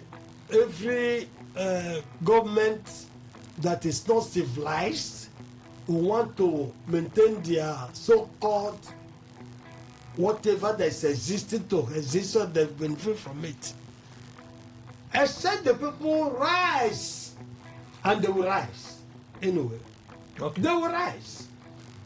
So all this their permutation and all this their teaching, they should leave those things and now come to clean the OJ table politically. Okay. And give us direction that we enthrone the righteous ones in 2027. Amen. Say, Kelly, what did Amechi say? Cabal blocked electoral reforms in Buhari's administration. Yes. Who says he might not be telling the truth? You see, I was also thinking, as every other Nigerian, that Buhari and Amechi were 5 and 6 as it were. But later on, I found out that their gap were far apart. Perhaps Buhari didn't love him as much as he did love Buhari. You know, where is my pedestal for the reason? Look at. Before, in the run-up to, election, that time they were talking about who to succeed him and all that. Everybody was saying, almost everybody, let me put it that way, or let's say some, were saying, Mechi was going to be the presidential candidate and Buhari was going to support him. Eventually became, when the gunshot fired in Ogun State, what is it, that Yoruba? Milokon gunshot was fired. That's how everything dissipated in terms of Amechi. Even it went even snowballed into getting Lawan out. No Amechi was brought out. And if you remember, during Buhari, Amechi went as far as, maybe because of this unity, to be banned in Daura as a Dana Mane or whatever. See, Kelly, what I found out in the end was that, you see, we were just being deceived by the actions of these two individuals. I don't know who actually deceived the other. He might be telling the truth. Because remember the classic example you gave here about that one that said, was it the red primaries? Good. Later on, after a long run, Buhari rejected it. Now again, let us think. If Amechi walked up to Buhari, because according to what we heard, he had access. Unlike others, they were blocked, but Amechi was not blocked. Maybe Buhari gave his direct instruction to that. Now, if he talked to Buhari, say, sir, look at what I'm saying. Look at the implications of these things and all that. They finished, both of them. Buhari accepted or rejected. Are we going to hear it? No. So nobody can say that Amechi didn't kick against certain things and told him the right position. Perhaps Buhari rejected. Okay. For me, I just take it that it's not a political rhetoric. Okay. He might be saying exactly what happened. And they were also Kabana. Is it, don't we know? Some of them were there that were not even allowing anybody to go and see Buhari. Okay. So Amechi possibly was not a member of the cabal. Of course, I don't see him as one. Okay. I don't. Shehu Sani says people like Amechi, they are so privileged and blessed. They are not in the place to be saying the things they are saying. They should be apologizing for their failure in government. Dr. Bidima, do you agree with the senator? 100%. Because it has not been easy for Nigerians under APC government for 10 years now. In fact, everybody, including my uncle here. And Mr. Ndukwe? No, my uncle, who brought APC to River State in 2015. Okay, okay. It was in APC. Oh, I forgot. Yes. Chief Okere? Yes. JP Square? Yes. I donated the JP to him. That's the second one now. Yes. So they brought APC. People outside, I don't know what. And all of them, including they should apologize to Nigerians for what we are going through this APC administration. So Amechi should not be complaining. In fact, honestly speaking, if he comes here, I'll tell him to keep quiet in some of the things he said that is provoking. It's provoking. Let me move on to the next person, please. Chief Okere. What did my father say? He said you're among those that brought APC to this country, brought the suffering. I supported APC. In fact, I was a member of a State Executive Council as a zonal youth leader in APC. With Amechi? Yes, I was. And I did support Amechi then because of what transpired within that period. So Amechi was a governor, and what a lot happened. Tell us. That, want to hear. You know, history book, 1,000 pages cannot contain all that transpired within that period. So do you agree with Shehu Sani that people like Amechi should be apologizing to Nigerians and not trying to instigate them? Our past leaders, anybody who has been involved in governing Nigeria in one way or the other, should be apologizing to Nigeria. because the traditional moral conducts that we would have learned, forget about the formal education, the traditional way of the way, you know, the little things we saw in, you know, at least 70s when I was born, okay, they destroyed it. So anybody who has been involved, apologies to my fathers here who are of 40s. They were part of that period now. Yes, they, you know, they are 40s. What do you know in this in the 70s? So I know a lot. I know a lot in 70s. At least I started primary school in 70s. So anybody who has been involved in governing Nigeria in one way or the other must be apologetic to Nigerians for the roles they play in one way or the other.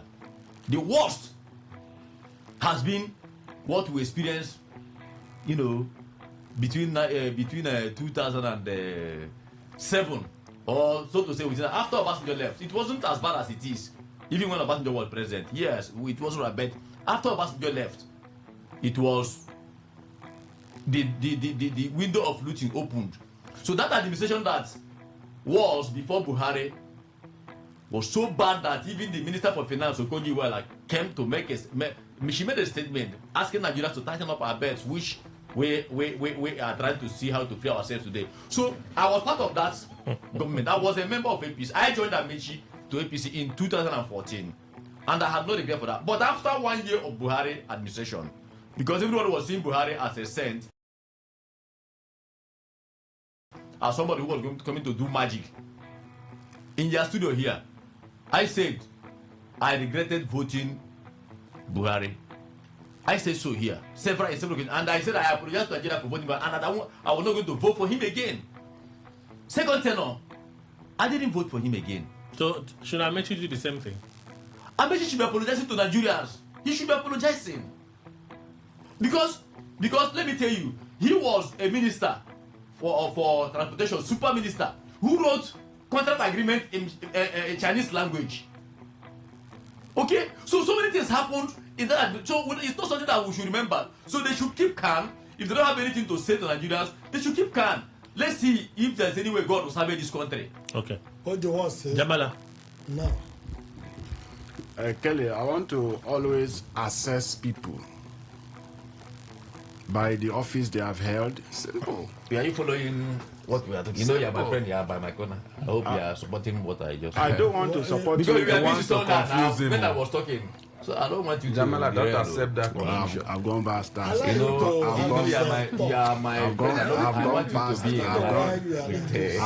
that stage. Have you been harassed by a judge? Are you denying me? I denying our friendship. Are we friends? Please, I have to open the phone lines in a moment. Please, open. Let the callers call in. No, I just want to confirm from you. Are Jamala, you are. This guy is. He has finished talking, and you are wasting your time. Don't mind my father with him, man. Don't mind him. I want Kelly to. I only want to remind you to flow in. I want Kelly to regulate him. Okay. Please, can you go on? It's okay. I said before the interruption that I always judge people by the office that they have held. Let's take, for instance, Amechi started his career Rivers State with, I don't know, but House of Assembly, that's the one I know. Some person said it was PA to Odili. Let me start from the House of Assembly. During the 8 years of that service, can we as Rivers people say we were disappointed in the services he rendered at that time? That's question number 2. He moved from there and became governor of Rivers State for 7 years, 6 months. Can we, again, judge him by the activities, the power that was vested upon him at that material time? Judge him as Rivers people to say, we want him to apologize for the 7 years, 6 months he ruled Rivers State. Question number 2. After that, he was made a minister for transportation. The reforms he introduced in the transport ministry at the federal level, leading to the building out of another economy, the blue economy. can we again assess him in that portfolio and ask ourselves whether we are disappointed? Now we are now moving to Nigerians. Disappointed as Nigerians that the office given to Mechi by Buhari was a mistake or it was a mismatch. Can we answer that question?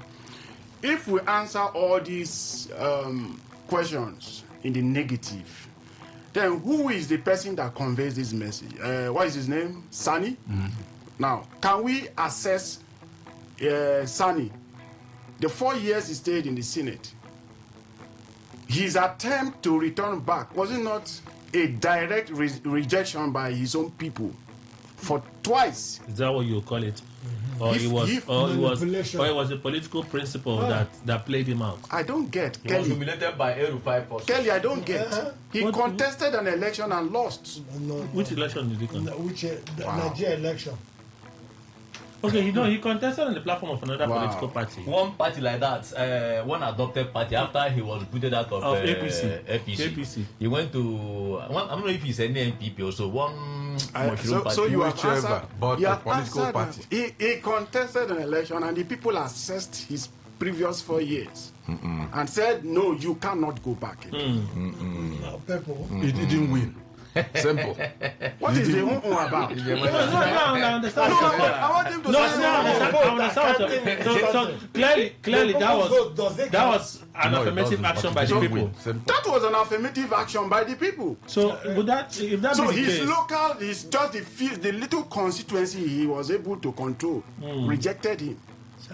So let's start the judgment from him. How? No. Let's not do judgment. Let's do perhaps assessment, because that is in this same line of reasoning. Of thought, yes. In this same line of reasoning, yes. Amechi did all he did. Yes. Right. Was very successful. Yes. By your analogy. Yes. Right. Yes. No, he only asked question. He didn't say. I'm coming. He tried. No, he answered at the end. Now he said if it seems negative, he did. I said assuming these answers are given in the negative. So that's an assumed answer. That's an assumed answer. It's true. But he said he didn't answer. In same stead, he said he didn't answer. It is the same assumption. It's the same assumption he used in analyzing Shehu Sani and how Shehu Sani lost the election. But he's here. Allow him conclude. My question is, so Amechi, since he left, yes, has not won election in Has he contested for any election before? No. Get it? No. Let me ask. Excuse me. Amechi is a political leader. Amechi is a political leader. I am facing him. So allow us. With all his popularity, yes. Since he left office as governor, yes. How many elections has he won in Rivers State? Has he contested election anyway? No, how many elections? No, we are I said as a political leader. Meaning there are many persons that are under him that should have benefited from that influence. Yes. That good he has done. But even Councillor it should have translated into political wins. I get me right. We are judging Amechi as a person. Simple. And Sani as a person. Can you not their supporters? Can you I'm not judging. Can you assess a political bigwit without looking at the influence that he has been able to be in Nigeria today, a political bigwit? Yes. But he failed in this. You're asking me? Yes. Did he not do well in 2023? No, he did not. Did he not do well in 2023? No, he failed. Did people not because of his influence in election? No. I don't understand. No. The summary. I don't understand this summary. He failed. These elections on Saturday, he failed in his own polling unit. This summary cannot apply. Did he win? Did he win Anambra State? Did he win Anambra State during the presidential election? Did he win Anambra State during the presidential election? He failed. He did not fail. No, he won. He failed as a Nigerian. How did he fail? Come now, he won all the states in the southeast. Excuse me, did Amechi fail? Excuse me, sir. Are you what you are saying? No. Has Amechi failed election in Rivers State where he contested as a person? Excuse me now. Answer I understand this. I understand what you're doing. So for you, to count in orders that he won, but in Amechi, so your point is Jamala. Your point is Amechi is not supposed to apologize. He has done well. I'm not saying so. I'm not single out person. When we're talking about leaders of Nigeria, Amechi has never led Nigeria. He said, excuse me, sir. That is what I'm saying. When you are wielding executive powers, it's quite different from when you are taking directions or directives from another. That is what happened to Wike yesterday. Assuming what transpired. He doesn't wield executive power and so on and so forth. Right? You've talked about all the things that he's able to achieve. Did you say so? I mentioned the things you were able to achieve. You mentioned the things that he's been able to achieve. I'm moving to the limitations. No. Limitations first. No, you started by his achievements. So if he wasn't president, he was minister. I said, right? What I said is, I judge the person by the offices, the portfolios he has handled. So based on those portfolios, yes, even though he was not president, yes, for you, he was able to do certain things, yes, he achieved a few things. Yes. Now you're saying for his electoral fortunes, yes, since he wasn't on the ballot, yes, one should not assess him based on that. Yes, assess him based on that. Mr. Thank you. Are you shutting me up? I finished, Mr. Ndupe. Kelly, I disagree with Sani completely. And even on the ground he stands, they stand there. I disagree with them if they support him. You see, I don't understand why these politicians always bring out their fangs, clawing at the other person. I don't know. Their selfishness is very legendary. Let me tell you, Amechi, in all that he has done, he was never the commander-in-chief of the armed forces. In other words, he has never been the president of Nigeria. Me, as a person talking now, who you are listening to his opinion, I welcome his administration as governor. He tried very greatly in Rivers State. It's not open for agreement from another person, but at least I said so.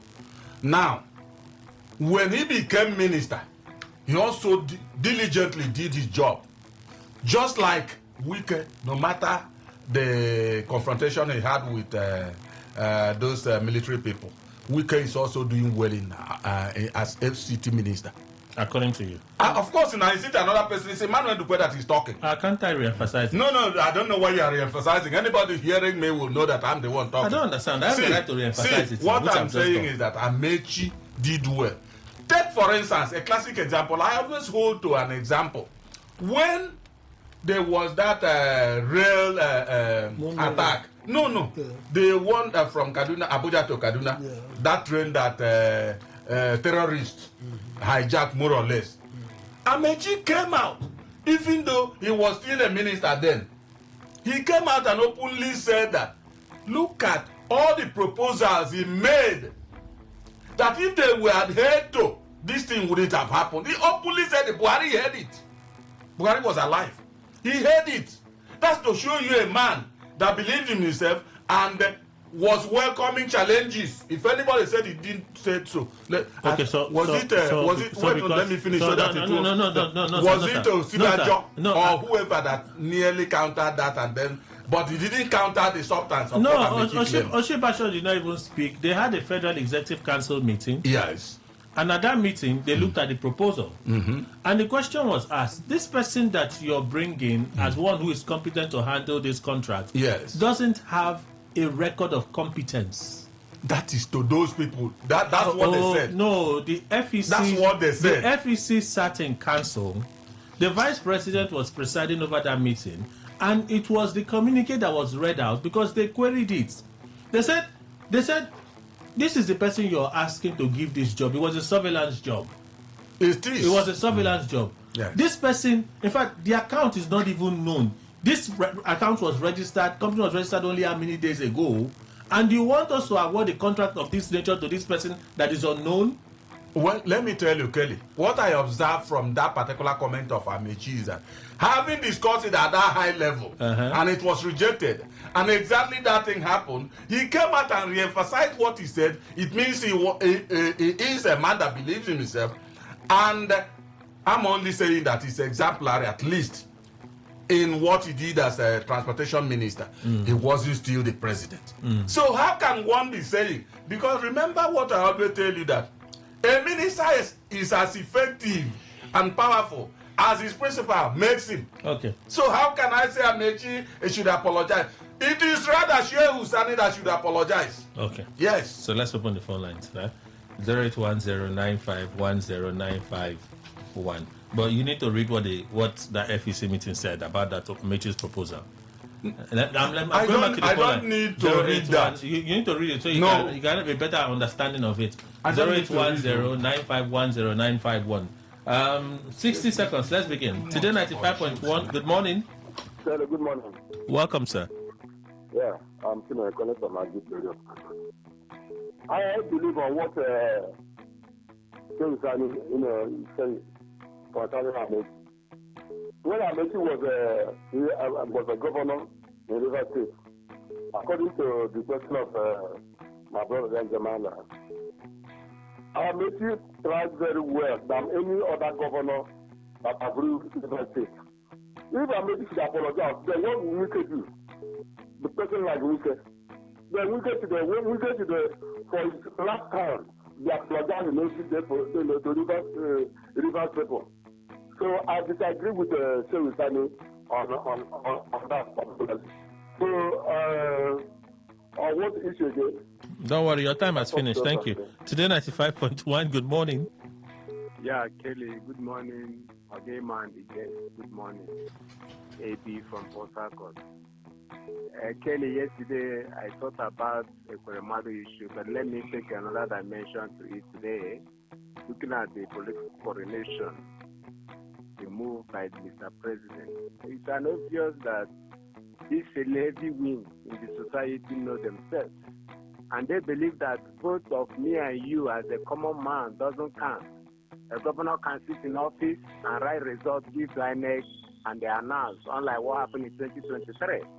And they believe that is the way they see it. And that's why they are bringing a command. Possibly the governor of Enugu State has told them that, look, Enugu people need this man to brought back. Possibly he will help you get the result of Enugu State. Kelly, I believe 2027, honestly speaking, they will be disappointed with all their political calculations. Thank you. Today 95.1. Good morning. Good morning, Kelly. Welcome, Frank. Please go on. Yeah, I greet all your guests in the studio. Good morning. Good morning. Funny to Amechi. Amechi should apologize to Nigeria. I totally agree with Shehu Sani, because if you want to follow the hardship that we are talking about today, the day ATC takes over as a ruling party in Nigeria, and Amechi contributed for the emergence of Buhari. So if Amechi wants to speak today, because it's not the power, so Nigeria should go and fight. When he was serving as a minister, and we are passing through hardship, Amechi never one day tell Nigeria, protest, come and tell we are not doing well. You should call a spade a spade. All of them, they are the same. If they are not the power, they will criticize the other one. He's trying to come again to come and take over power. When he rules, even though we are dying, he will not care to even say anything. And then let me leave them, because their problem is they are just the same. All of them. Thank you and God bless you. Sorry, Frank. Sorry. Today 95.1. Good morning. Good morning, Kelly. Welcome, sir. Good morning, members of the parliament. Good morning. Good morning. If not there, you can. My name is Josiah. I'm calling from Etienne. Okay. When you talk of a man who's near me, you talk what he has done when he was in power. As a minister, he always take a directive. As a governor in River State, he did so many things that other governors has not even attended in their own time. All the health and schools, Amechi did it, and they picked them. If he becomes the president of Nigeria, he will do more than the president and the party. I know he has the man, he has the capacity to turn around Nigeria. So Amechi did well. All right. Thank you. Today 95.1. Good morning. Good morning, Kelly. Please go on. Good morning. Good morning. Kelly, let me talk on, I think the PHCN or something like that, NEPA people. Kelly, I think I would say one, let me recommend that they are trying. And then, Kelly, you emphasize on the meter. And you talk much on the meter. Yes, I might disagree with you on the aspect of you saying that the meter is free. Kelly, it is not free. I bought meter. My younger brother I bought meter 175,000. I paid for the connection fee. So did you hear me well? There's MAP and there's MAP. Okay. MAP is the one that you pay for. MAP is the one they're currently distributing primarily now to Band A customers. That one is free. If even your MAP meter is free, it is actually free. That's what they say. But you have to pay. The money that you are paying, they'll give it back to you as units. That is what they say. Okay, Kelly, you know, Nigerian institution, most times you don't believe them when they say things like that. That's why it is so much. I know I bought it, my younger brother bought it, two of my friends bought it, over 100 and something thousand. I know, that one is real. For Amechi, for me as a person, Amechi is somehow right, Amechi is somehow wrong. And I think I will believe what he's saying in one aspect and totally disregard what Shehu Sani said. Thank you very much, and God bless you. All right. Clever Gerald, thank you. Today 95.1, good morning. Good morning, Kelly. Welcome, Obed. Thank you very much, Kelly. Kelly, I think Amity does not owe any apology. If Amity will apologize, I think you need to roll out names of people who will apologize to Nigeria. Even the current president, all Nigerians are apology. Even those who are the architects, which of course in my area here, NTA, some people let police officers to pack away ballot boxes and road results that brought a catastrophe. We all are witnessing today. All of them owe apology. So that is just the thing. Let's not start dragging issues. If Amechi come out and I was able to outline achievements and the rest of them, nobody take it away because he has really done well. So all political leaders in Nigeria, they owe apology. Thank you. All right, Obed. That's the final call. Yeah, today 95.1. Good morning. Thank God. Wellington. Amechi apologize to Nigeria. On what ground? APC capitalized on Amechi integrity to win elections. And he knew that the person who Amechi was following was Buhari. And he said the cabal frustrated APC. And that's what cabal now in power. After Amechi left them. Amechi did well in River State. As a minister, he also did well. So where the apology coming from? Let me go to Band A and Band B and Band C. If you want to give meter to Nigeria, give meter to Nigeria. In fact, most of the business are not even in Band A. The smallest service business, give meter. I can stop playing this hanky-panky business. Give us meter if you want to give us meter. Stop this ban. Power is power to everybody. It can measure by power. You are more than the village with power. Thank you, God bless you. Greetings to the panelists in the field. Wellington, thank you. For time's sake, so we'll play some of the voice notes that I've dropped this morning. Okay, we'll play some of them, and then I'll read some of those messages as well. Okay, so this person sent me a message. Her name is Joyous Joy from Egwelu. Good morning, you all. Please, Kelly, why are you always troubling Mr. Indukwe? If I don't trouble him, who will trouble him? Don't you know that's why they brought me here, to trouble him? So I enjoy it. Because when he goes back, he said, this is what give me wahala. I said, yes, that's why I'm here. Only that one, my job is half done. Okay, so I'm looking for the earliest of the voice notes. So this is the first one. Mr. Ndukwe, you agree, right? Yeah, he's smiling.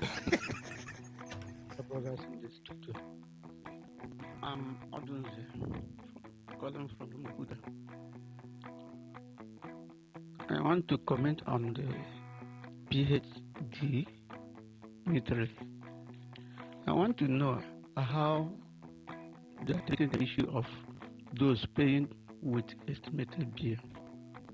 Because when they give you 20,000, 1 million estimated bill, and you pay what they said you should commit, the remaining, are they going to put it inside the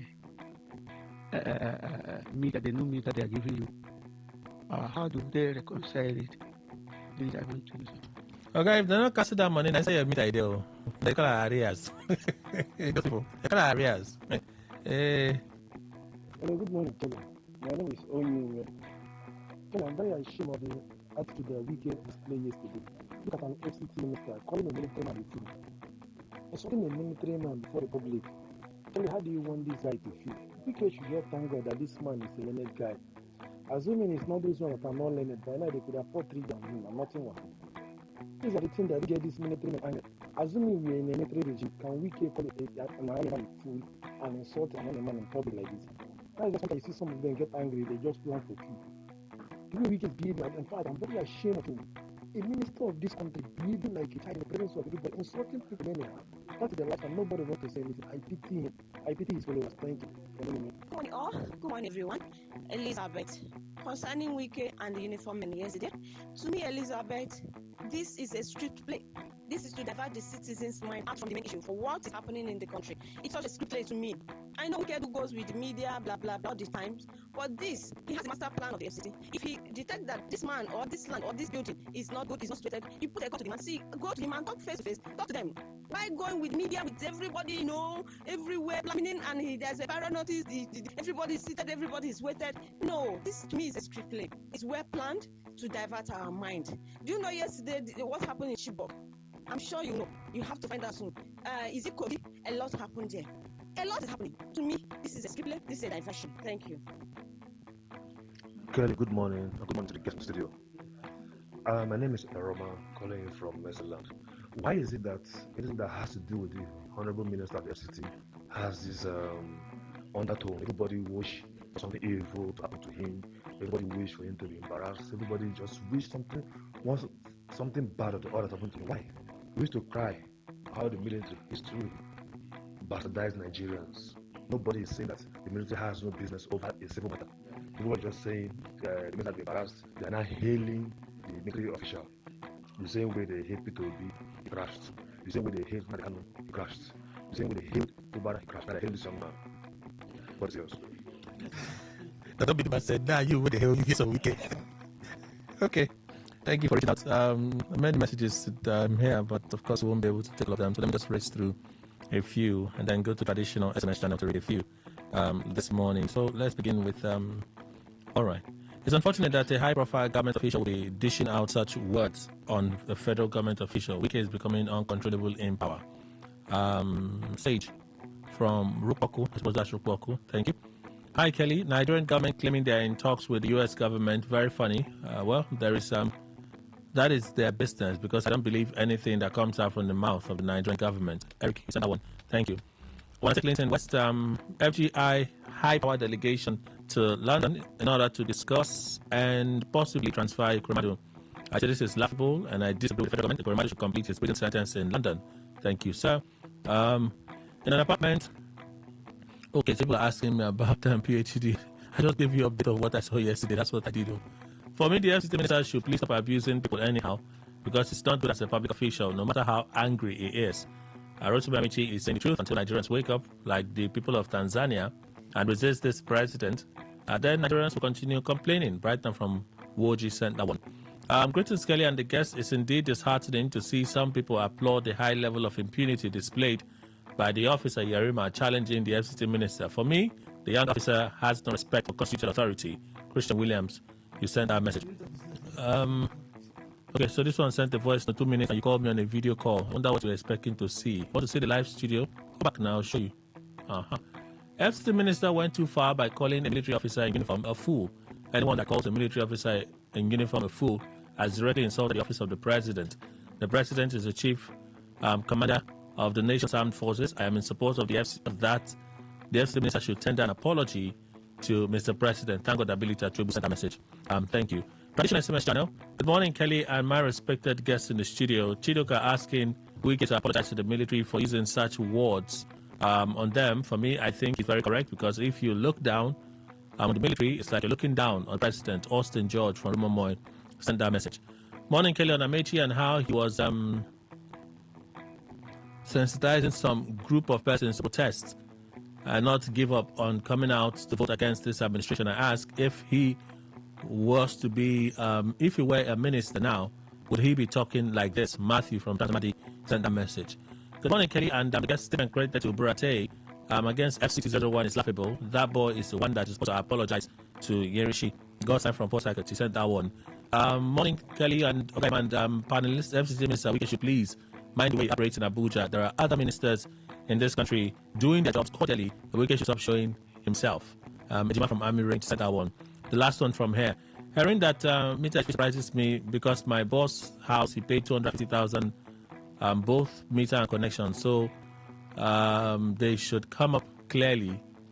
It's a bit deceitful. And so you people still don't understand what I'm saying. There's MAF, there's MAP. MAF is M-A-F. MAP is M-A-P. MAF is the one that is free. It is NEC that is powering that one. MAF is the one that is free. It is powered by NEC to all the discos. They are distributing free meters. All the discos across the country. That's MAF. MAP is the one that you go and pay to get. They should not be deceiving us with that. Okay, sorry. It's not the conversation we're having. It's not the conversation we're having here. Oh. With this editorial by Punch. You know, editorial by Punch. I told you last week when we came here that people in Lagos say they meter them without anybody collecting money. And if you see here the editorial, what the editorial said, you know, they meet it.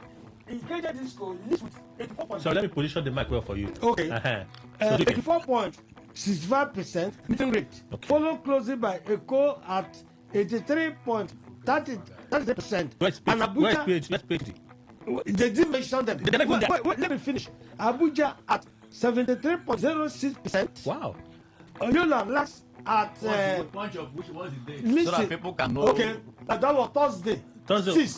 6th of when? November. Which year? That's still now. Which year? 2024. 2025. Let me read messages. Wait, let me tell you, where they even stop at Aba Disco. Don't you have to close the show now. And was not there. Port Harcourt is not mentioned meeting the consumers. They will mention them next time. Let me close the show. We're not talking PhD matter. I'm just updating people on what I heard. Should I have kept the information to myself? Elder. Oh, come on, Charles. Facebook. That is where I find it absurd. The situation where failed government officials in previous government will come out to speak as if they performed in their various ministries. Amechi and his likes ought to be asking for forgiveness. Okowa Charles. Hello, John. Please tell Amechi to save us all these defensive statements, trying to absolve himself from the wrongs of the former government. Last time I checked, Amechi was one of the very influential members of that government. Daniel Onyete, if you have resigned then because of the acts of the cabals in the government of late Buhari, your reputation would have been on the high side. And you didn't shout, as Senator Adams is doing now in the Senate. Last one. Godwin Agwama, good morning, Kelly. Concerning this matter, the motivation is for him to enter into government because he's more in government. He's no more in government, so he's talking against them. Godwin, you send that message. General Post, oh my goodness, 27. Let me go to X. Let's see Facebook. Let's go to X real quick. I see some of them. On X was open just now. Kelly, your time is finished. Let's go. One or two messages from X. Femi Pusis, contrary to your propaganda and hate speech, Rotimi Amechi stands out as the only minister of transport in Nigeria's history that transformed the transformation landscape by building new railway lines and brought in new trains. Helfit says, I believe Amechi's revelations about blocking electoral reforms under Buhari are a courageous stand for transparency. As a key figure who transformed Nigeria's transportation sector with new railway lines and modern trains, he's earned the credibility to speak out. That's our show. Living Gifts Jamala, Esquire, private legal practitioner, head legal, documentations, Verlin Properties. Thank you, sir. Thank you. Dr. Obidima Obidima, journalist, international affairs analyst, lecturer, international diplomacy, Rivers University. Doctor, thank you. Thank you very much. Chief Love Dokere, JP Square, political analyst, social commentator, voice of a chain nation living in Rivers City. Thank you. Thank you for having me. And Mr. Emmanuel Inkwe, our in-house analyst. Thank you, sir. Thank you very much, Kelly. Thank you, Nigeria. That's our show. Talk radio. That's a lot of talk radio. 95.1 FM. On this day in history. On this day in history. On this day in history. Today in history, 12th November. In 1936, the San Francisco Oakland Bay Bridge opened, becoming one of the engineering marvels of the time. In 1956, Morocco gained independence from France after years of struggle for autonomy. In 1968, Equatorial Guinea was admitted as a member of the United Nations following its independence from Spain. In 1971, the American space probe Mariner 9 became the first spacecraft to orbit another planet, Mars. In 1999, Daily Massacre took place in East Timor, where Indonesian troops killed almost 200 people.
On this day in history. On this day in history. On this day in history.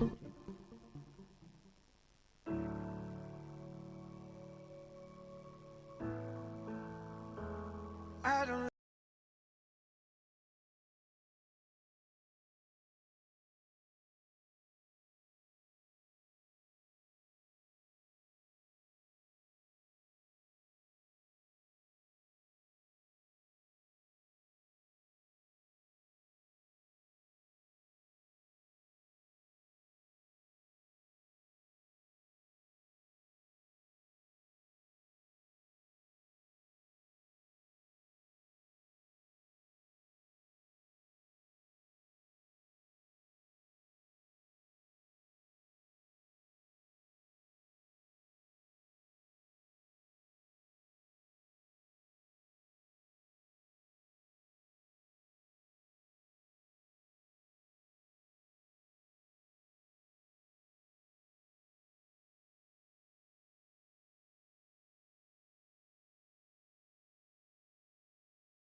Talk radio. I listen to a lot of talk radio.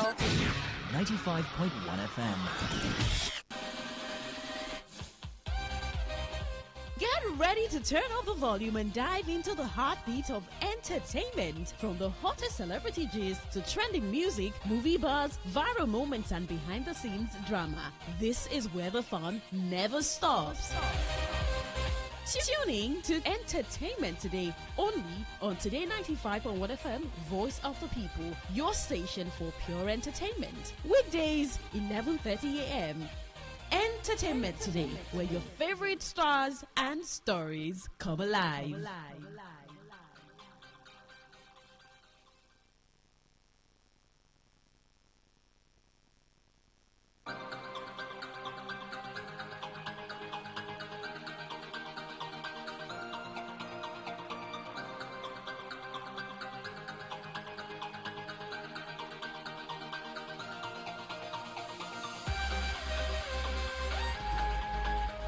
Entertainment Today on Today 95.1 FM, Voice of the People.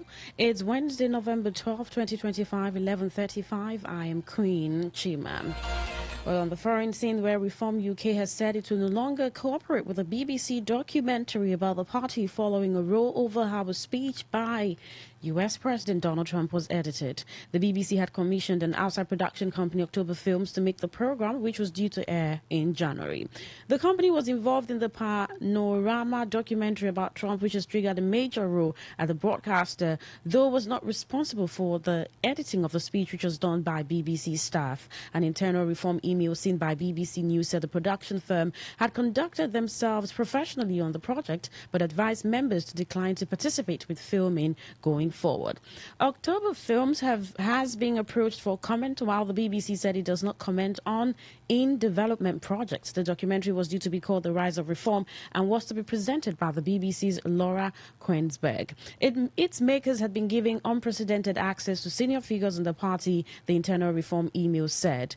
But one of the documentary subjects, Kent County Council leader Lyndon Kemkaran, said in a social post that she had rescinded all permission for footage gathered over several weeks to be aired.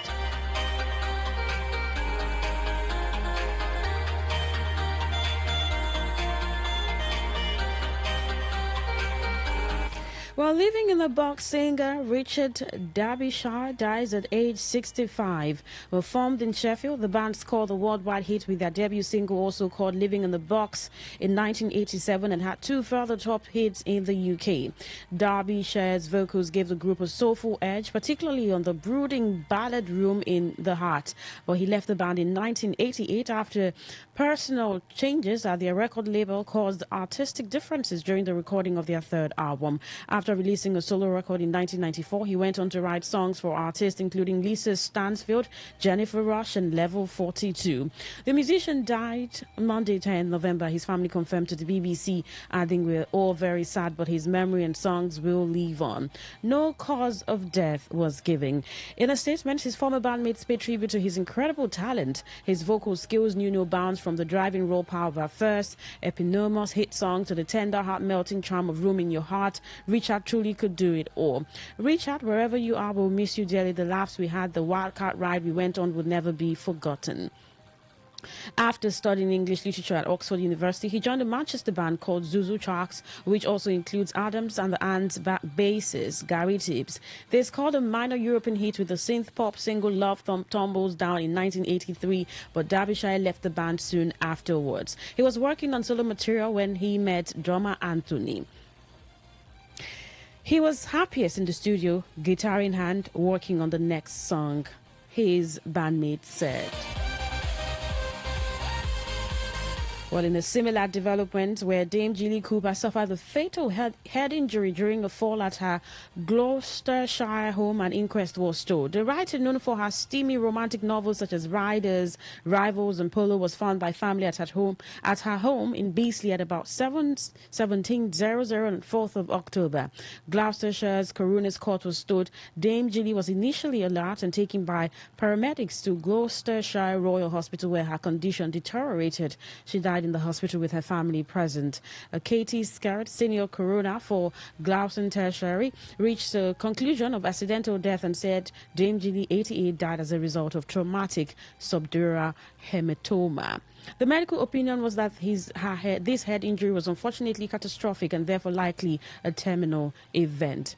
Dr. William Natras, Dame Jilly's GP for around 14 years, said that she had sustained two falls previously in 2018 and September 2024. Dame Jilly's novels often portrayed the scandals, sex lives, and social circles of wealthy, horse-loving country set. Rivals recently became a hugely successful TV series starring A-listers such as David Tennant and Danny Dyer.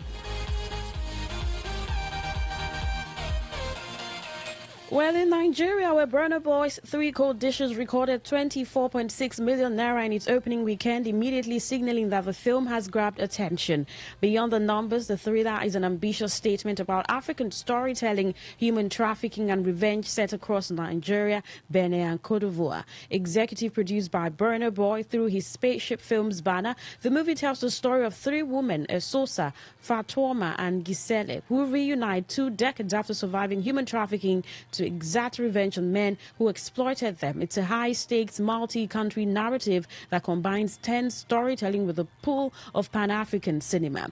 Directed by Nigerian filmmaker Sof Oluseyi, known for Hakunde and his music videos for Burna Boy, Three Cold Dishes is split into 3 chapters and narrated by Mama Janice, Amili Mbai, and the journalist Femi Jacobs. The framing device provides a compelling lesson in lens into the woman's past and present. The narrative follows the 3 women from their challenging teenage years to adulthood.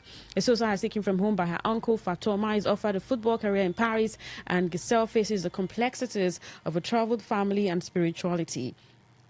Each story reflects themes of resilience, ambition, and the pursuit of justice. The performances bring these experiences to life. Ruby Akubweze portrays young Esosa with intensity and emotion, capturing her fear and determination. Osas Igodaro, Fat Torre, and Mad Gorat carry the characters through adulthood, giving depth to the women's journey. Among the male cast, Wale Ojo commands attention as Uncle Bankole, adding strength and presence to the story. Three Cold Dishes is shot in CinemaScope, a rarity for African films, and is presented in English and French with subtitles, with the full French dub also available. Its 1 million budget.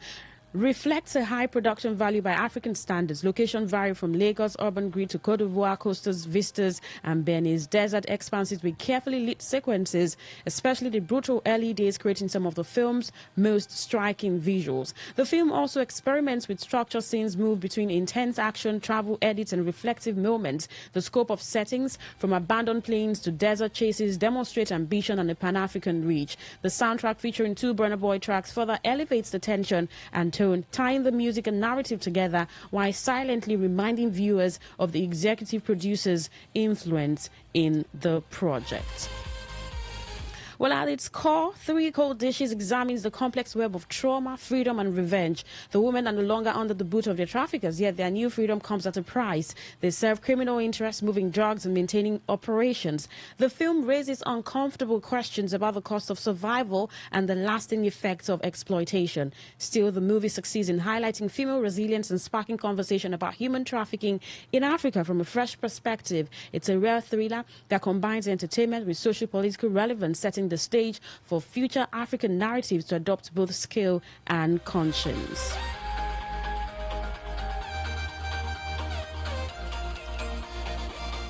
Well, singer and songwriter Simi has achieved a significant milestone with her hit song Duduke, earning a gold certification in New Zealand for selling 15,000 units. Released in 2022, the song's catchy beat and heartfelt lyrics resonated with listeners worldwide. The song's music video, which featured Simi's baby bomb, showcased her joy and anticipation as she awaited the arrival of her child. The song's success inspired the Duduke challenge, where fans created their own interpretations of the song.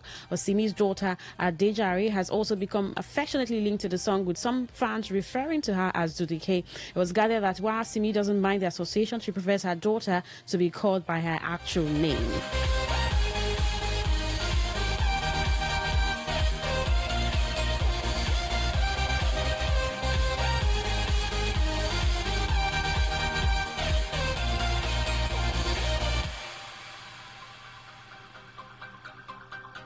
Well, still on the news, where Senegalese-American singer and songwriter Akon has shared his views on why Lagos State has not emerged as the world's financial capital. In an AI-curated video on his Instagram page on Tuesday, the 52-year-old attributed the state's shortcomings to the Nigerian government. Now, the record producer, entrepreneur, and philanthropist argued that had Nigeria retained 100% of its oil revenue since gaining independence in 1960, the country could have accumulated trillions of dollars. Well, in the video, Akon, who rose to international fame in 2004 with the release of Locked Up, featuring Styles P, stated that, what if Nigeria had kept 100% of its oil money since 1960 instead of letting oil companies? We're talking about $2 trillion that could have stayed in African hands. Lagos would be the world's financial capital today, not London or New York. Nigerian universities would lead global innovation, churning out the next generation of tech giants. Nollywood wouldn't just compete with Hollywood, but also completely dominates global entertainment. The ripple effects get even crazier. London's banking district will be empty as every major firm relocates to Abuja. Additionally, Akon suggested that Nigerian passports could have also been more valuable than American ones. He further noted that Europeans would then cross the Mediterranean for work opportunities in Africa. The global power structure would flip completely upside down. Instead of brain drain, Nigeria would attract the world's brightest minds. One decision in 1960 could have changed everything. Africa controlling its own resources changes the entire world order. In the video caption, the singer emphasized that the possibilities are endless, but it's never too late. Akon last made headlines in September when his wife, Tomeka, filed for divorce after nearly 3 decades of marriage.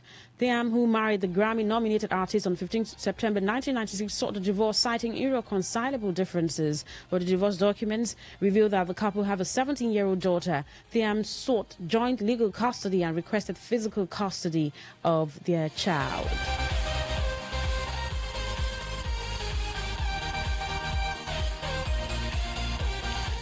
Well, last leading record label and entertainment powerhouse Dapper Music and Entertainment has launched its new production company, Banger Only Productions. BOP's creative hub dedicated to nurturing, developing, and managing the next generation of music producers, shaping Afrobeats and African music globally. Well, Dapper Music and Entertainment stated that it's taking a bold step to change the narrative of an industry where music producers often receive limited attention regarding management, development, creative rights, funding, and branding. Well, lastly, on the news, where Afrobeat star Wizkid's first son, Boluwatife Ayodeji Balogun, popularly known as Tife Balogun, has officially released his debut music project titled Champion's Arrival. In a video post shared on his Instagram page on Tuesday, the 14-year-old announced, "The champion has arrived. My debut EP Champion's Arrival is out now on all platforms." The post has since attracted over 45,000 likes and 4,000 comments, with fans praising his musical debut. A Punch Online had earlier reported on October 28 that Tife, the first son of Wizkid, and his former partner Shola Ugudu, teased the project by sharing a short video on Instagram with the caption, "Champion's Arrival." In the teaser, the young artist delivered lines that many described as confident and daring, saying, "Shout out to the OGs in the game, but it's time to pass on the baton, and I've got zero competition." Tife's mother, Shola, also expressed pride in her son's accomplishment, commenting, "Super proud of you, son. We give God all the glory," and linking the EP in her Instagram bio. The 5-track project, Champion Montana, Grind, Superstar, Champion Sound, and Champion, is available on major streaming platforms including Spotify, Audiomack, YouTube Music, Apple Music, and Deezer. Reactions have continued to pour in across social media platforms. Now, the release of Champion's Arrival marks Boluwatife's official debut in the music industry, drawing attention from fans and observers alike.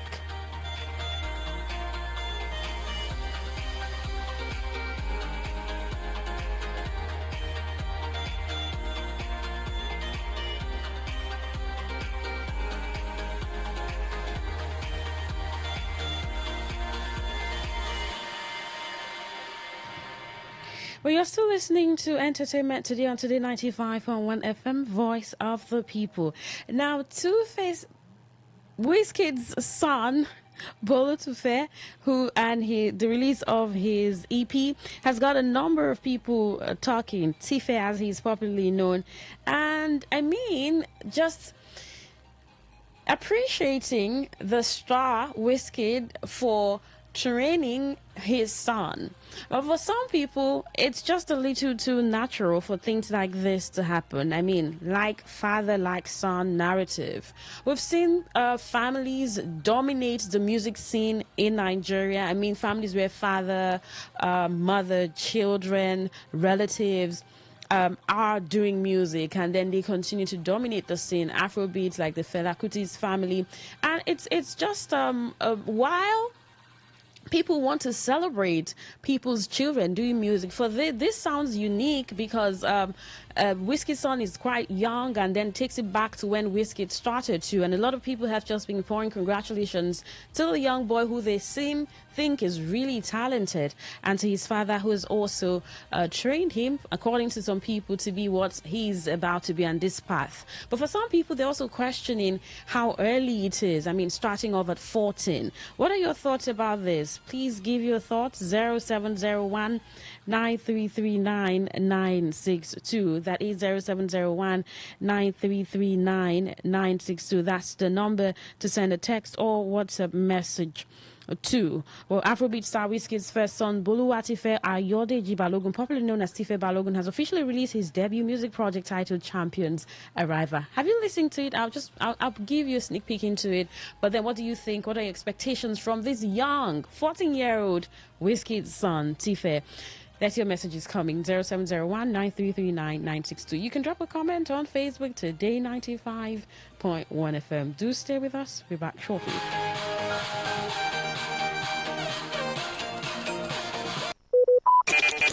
Talk radio. I listen to a lot of talk radio. 95.1 FM.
Tife had put out a video from his EP stating that the champion has arrived. Now, this has garnered over 141,000 likes and over 10,000 comments, reports around 8,000. Now, this is just on Instagram and now on his Instagram page. And the congratulations continue to pour in, especially as he begins his music journey quite early, so young. Now, Wizkid was 11 years old when he started singing professionally. Well, initially in his local church choir, he said he formed the gospel group called Glorious Five at age 11 and even recorded his first studio song with producer OJB Jezreel at the same age. Now, his son goes professional at 14. Maybe for some people even a little late, but then, and everyone's been talking about what star he's made of his son. This was the introductory video on his Instagram.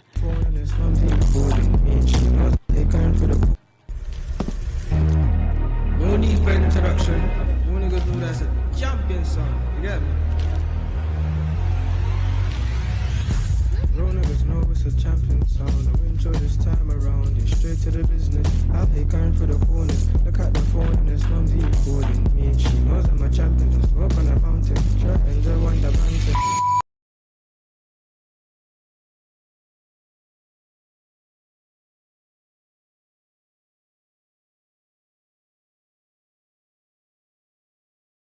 Young people think almost same texture, voice texture with his father, but then the expectations are high. Let's see what he keeps churning out for his fans. I mean, a number of people who are already interested and amazed at what he's doing already.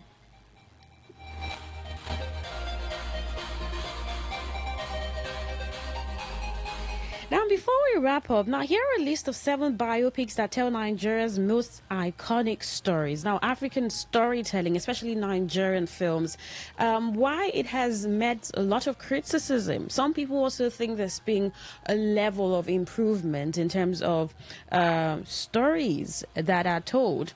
And biopics have caught the attention of a number of people because telling someone else's story and telling beautifully, it's one great thing some people think. Now, this message says it's never too early to start something great. If we all can dream regardless of our ages and status, then there's nothing stopping us from achieving them as long as we have the potential and vision. All right, thank you for texting. Doesn't matter the age. All right, 7 biopics that tell Nigeria's most iconic stories. We have a number 1, Finding Fela. This was done in 2014. 93 Days, 2016. You had Fumilayo Ransom Kuti done last year, 2024, and it was a Bolanle Austin Peters film directed by her. The Herbert Macaulay Affair, 2019. Amina, 2021.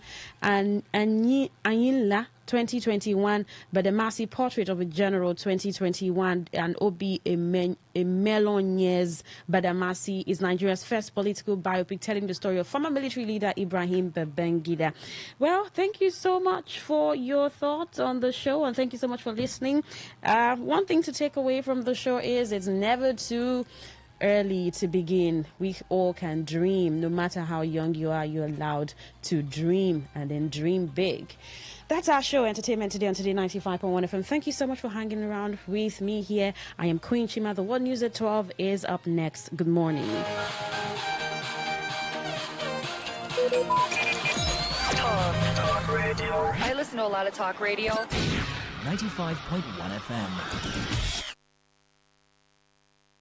Whether it's happening in Port Harcourt, South South, Nigeria, or around the world, we've got you covered. On air, online, delivering balanced news and unbiased analysis. Today, 95.1 FM. This is Today, 95.1 FM, Port Harcourt. News.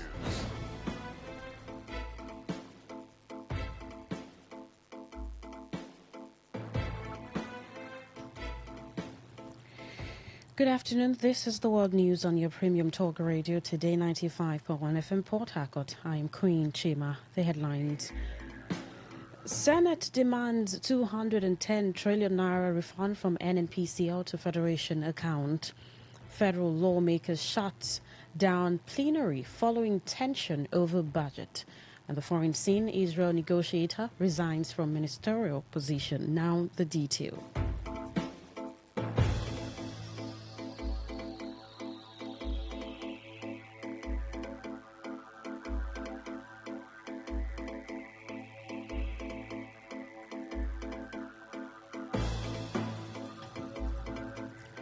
The Senate has rejected explanations provided by the Nigerian National Petroleum Company Limited, NNPCL, regarding the 210 trillion naira outstanding against the oil firm.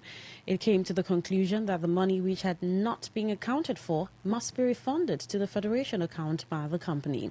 The Senate Committee on Public Accounts, chaired by Aliyu Wadada, which has been on the probe for months, took the decision after the Group Chief Executive Officer of the NNPCL, Bayo Ojulari, failed to turn up at its resumed sitting at the National Assembly. The session was called to give the NNPCL the opportunity to make clarifications on the answers it provided to the 19 questions the panel asked.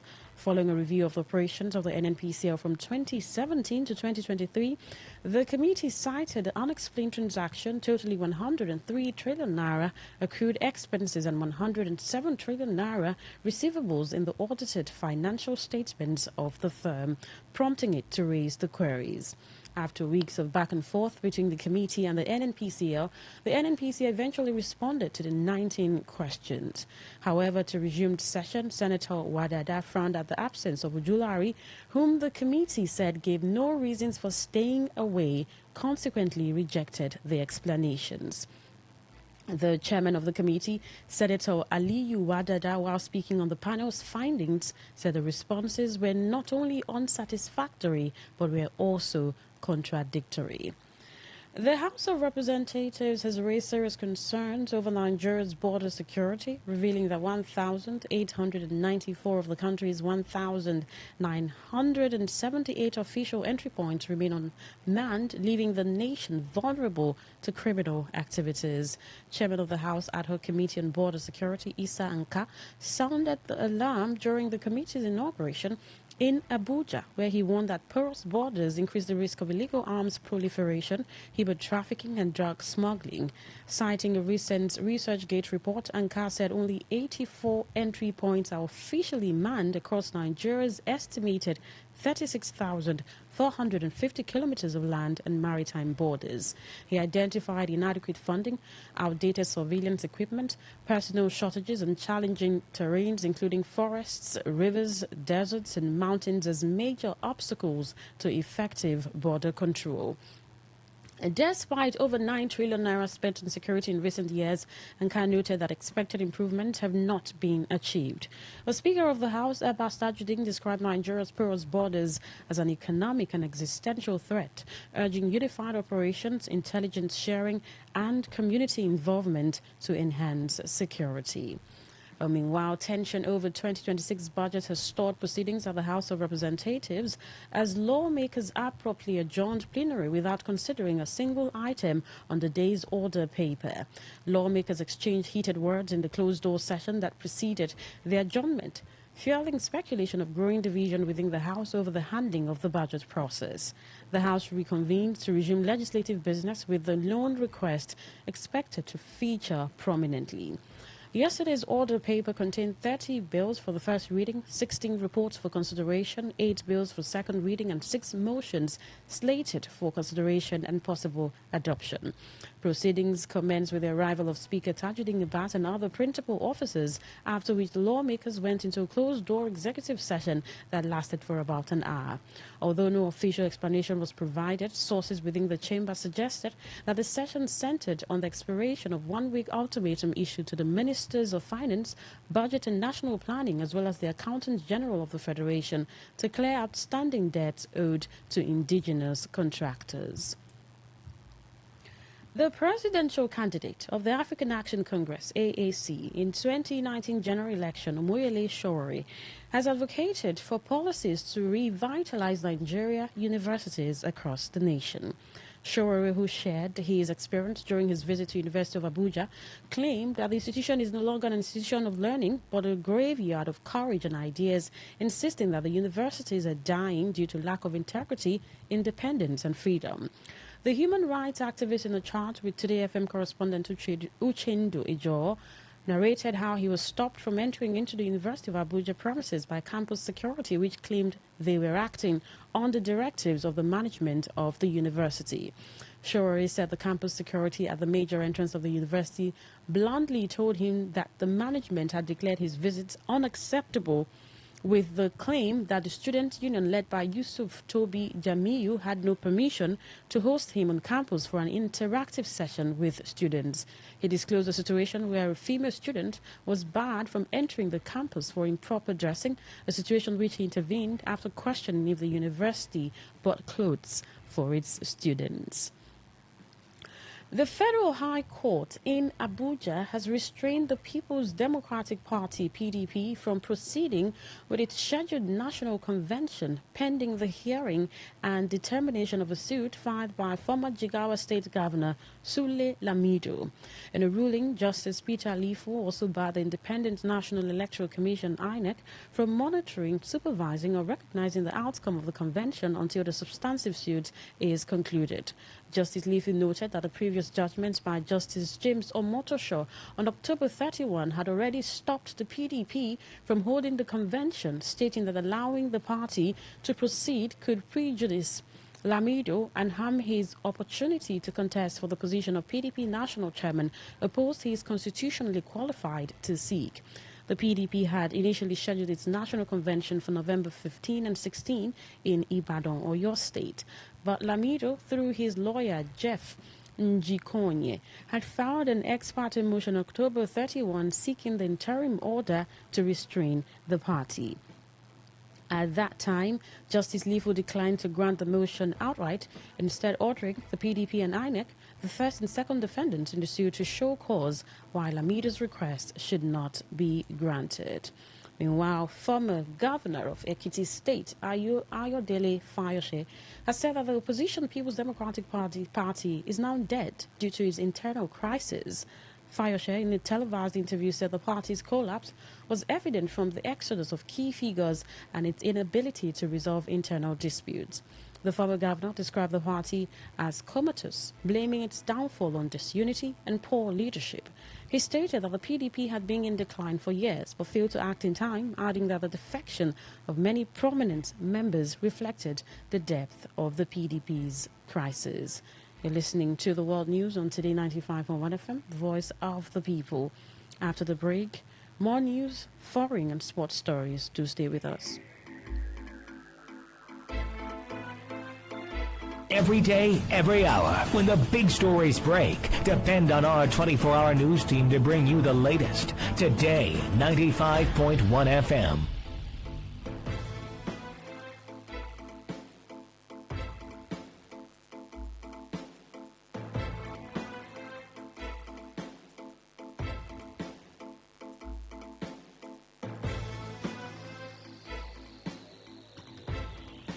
Well, thank you so much for staying with us on the rest of our stories.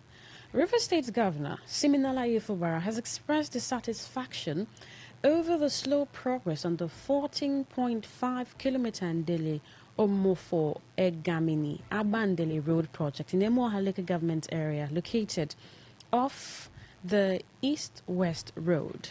The governor, during an inspection tour, noted that the pace and quality of work by the contracting firm, Messrs. Stream Co. and Equipment Limited, fell below acceptable standards.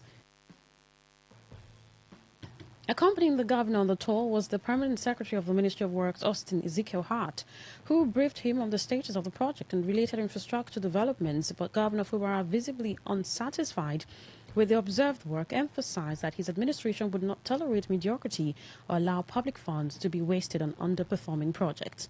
He hinted that a review of the contracts for the road projects may be imminent to ensure the delivery of quality infrastructure to the people of River State.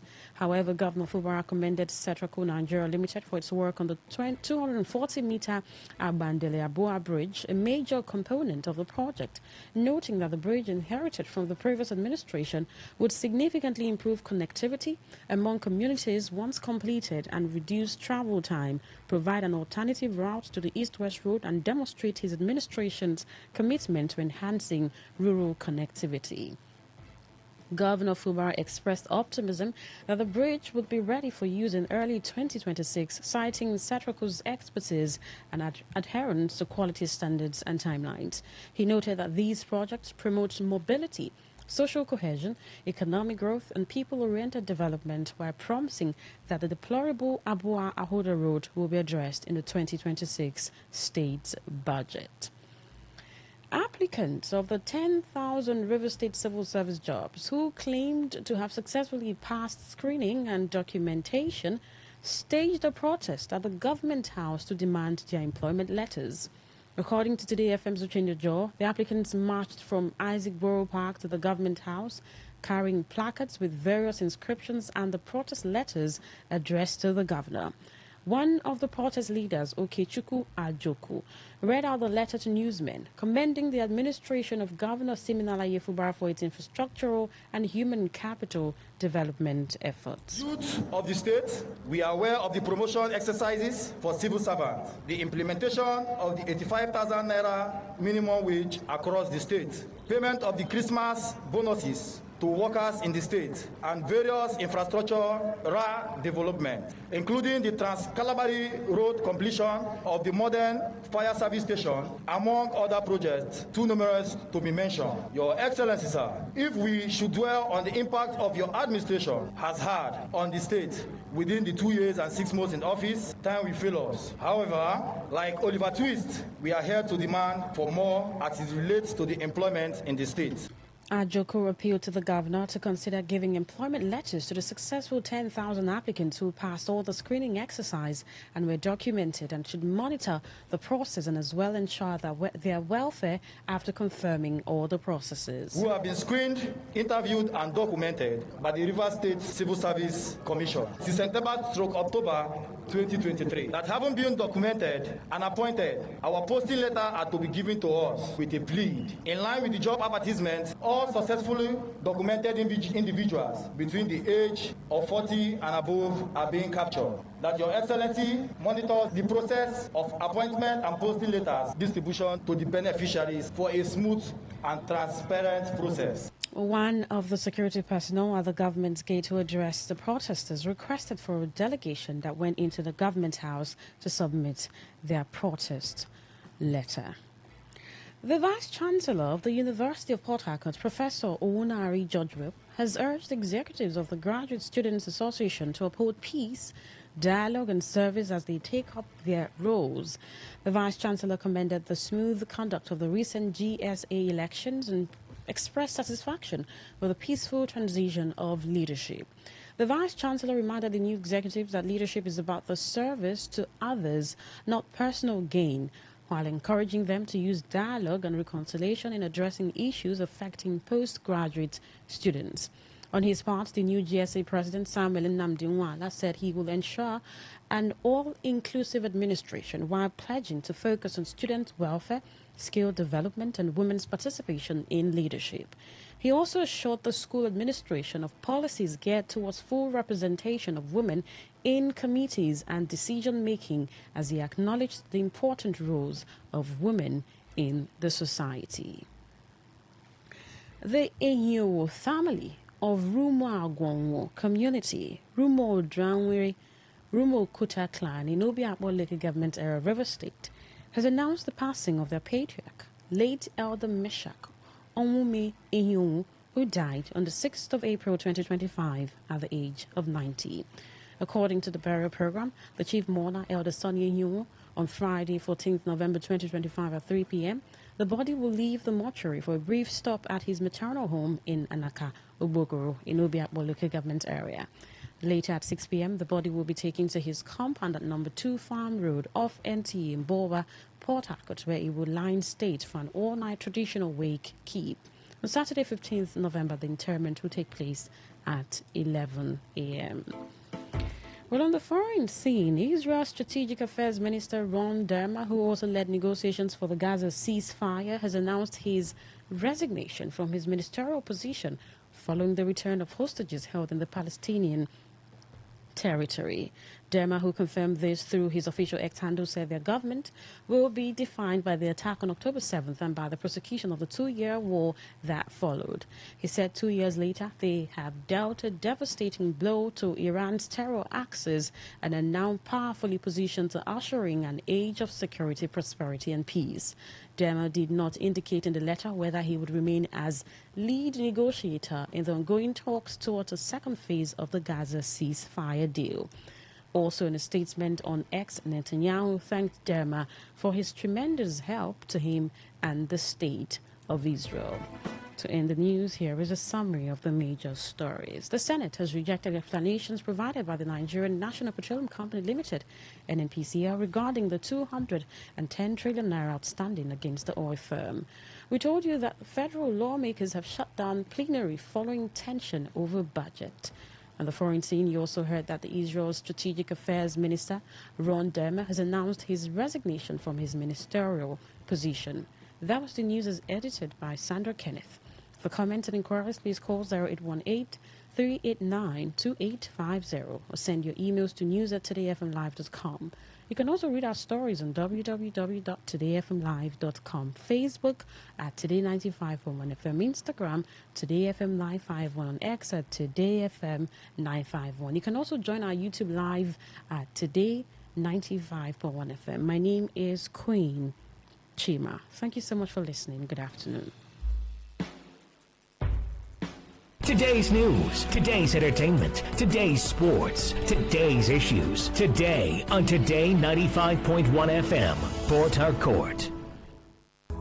As you don't finish school, opportunity don't come.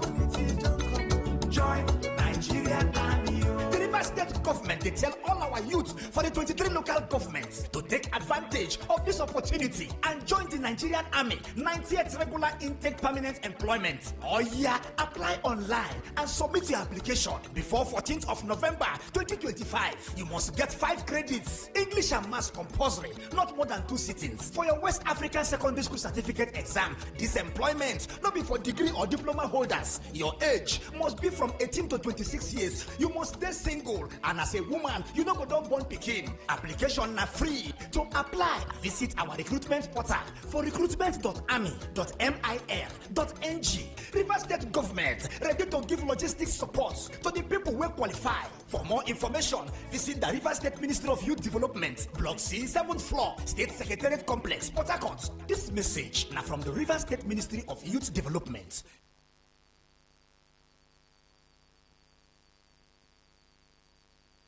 Today 95.1 FM, where news meets insight, sports meets passion, and entertainment meets excellence.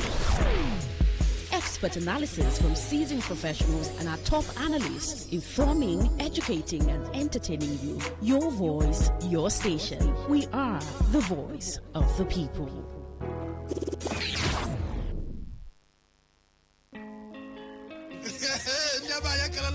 Wetin dey happen late? They say wahala dey finish. Na this one wahala be like bicycle. The thing just dey quick. Wetin dey happen? Wetin dey happen? Wetin dey happen? Na for Today 95.1 FM, 5 p.m. Monday to Friday, Bomkwem. Na here you go hear wetin dey happen for Naija and obodo the world. Na that time where we dey bring you ogbonge story dem wey go shock you. You go wonder say na person do like this. Na so we dey bring am come give you as e dey hot. Now where we dey find way to sweep this country? Don't run. You go stay abroad. You dey japa. You say this one. No worry. When time reach, I will say I want to take. Make I see where they go. Homeland is homeland. Me, I go open gate for them. Now me go be gate man at that time for airport. Wetin dey happen? Make you no miss Mazi Ike God Ike Nwachukwu and MC Kuro for wetin dey happen. You go enjoy yourself. No forget to say woman dey chop our recharge card woto woto. I don dey tell una say this place na education center. As you sit down here with us from Monday to Friday, you go enjoy wetin dey happen. Wetin dey happen? Make you no miss am at all.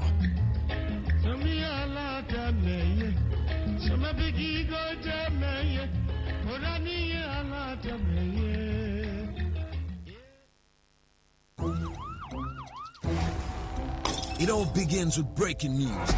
Now make no mistake, this is a difficult mission, and it will remain difficult for some time. Then it keeps trending. Events, issues, personalities, all struggling to gain attention.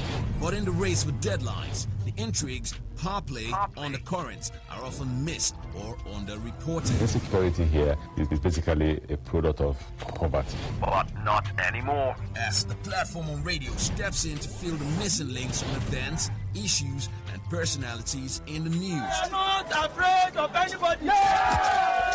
The platform on radio serves only the hottest topics and trending issues. Only on Today 95.1 FM. 95.1 FM. Port Harcourt. Weekdays, 4 p.m. Get on the platform on radio and be served.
on a grand tour of the White House.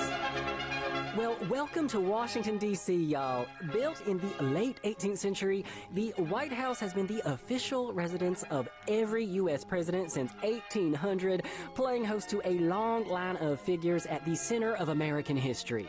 Here we have the executive residence, the centerpiece of the White House, and to your left, the West Wing, home to the famous Oval Office, not a circle, y'all, and over there, the East Wing. I'm sorry, what in tarnation? 1 second. What in the world is going on? Where has it gone? You probably hear the beautiful sound of construction to the back. You hear that sound? Oh, that's music to my ears. I love that sound. I think when I hear that sound, it reminds me of money. President Donald Trump is giving the White House a new look by tearing down its East Wing.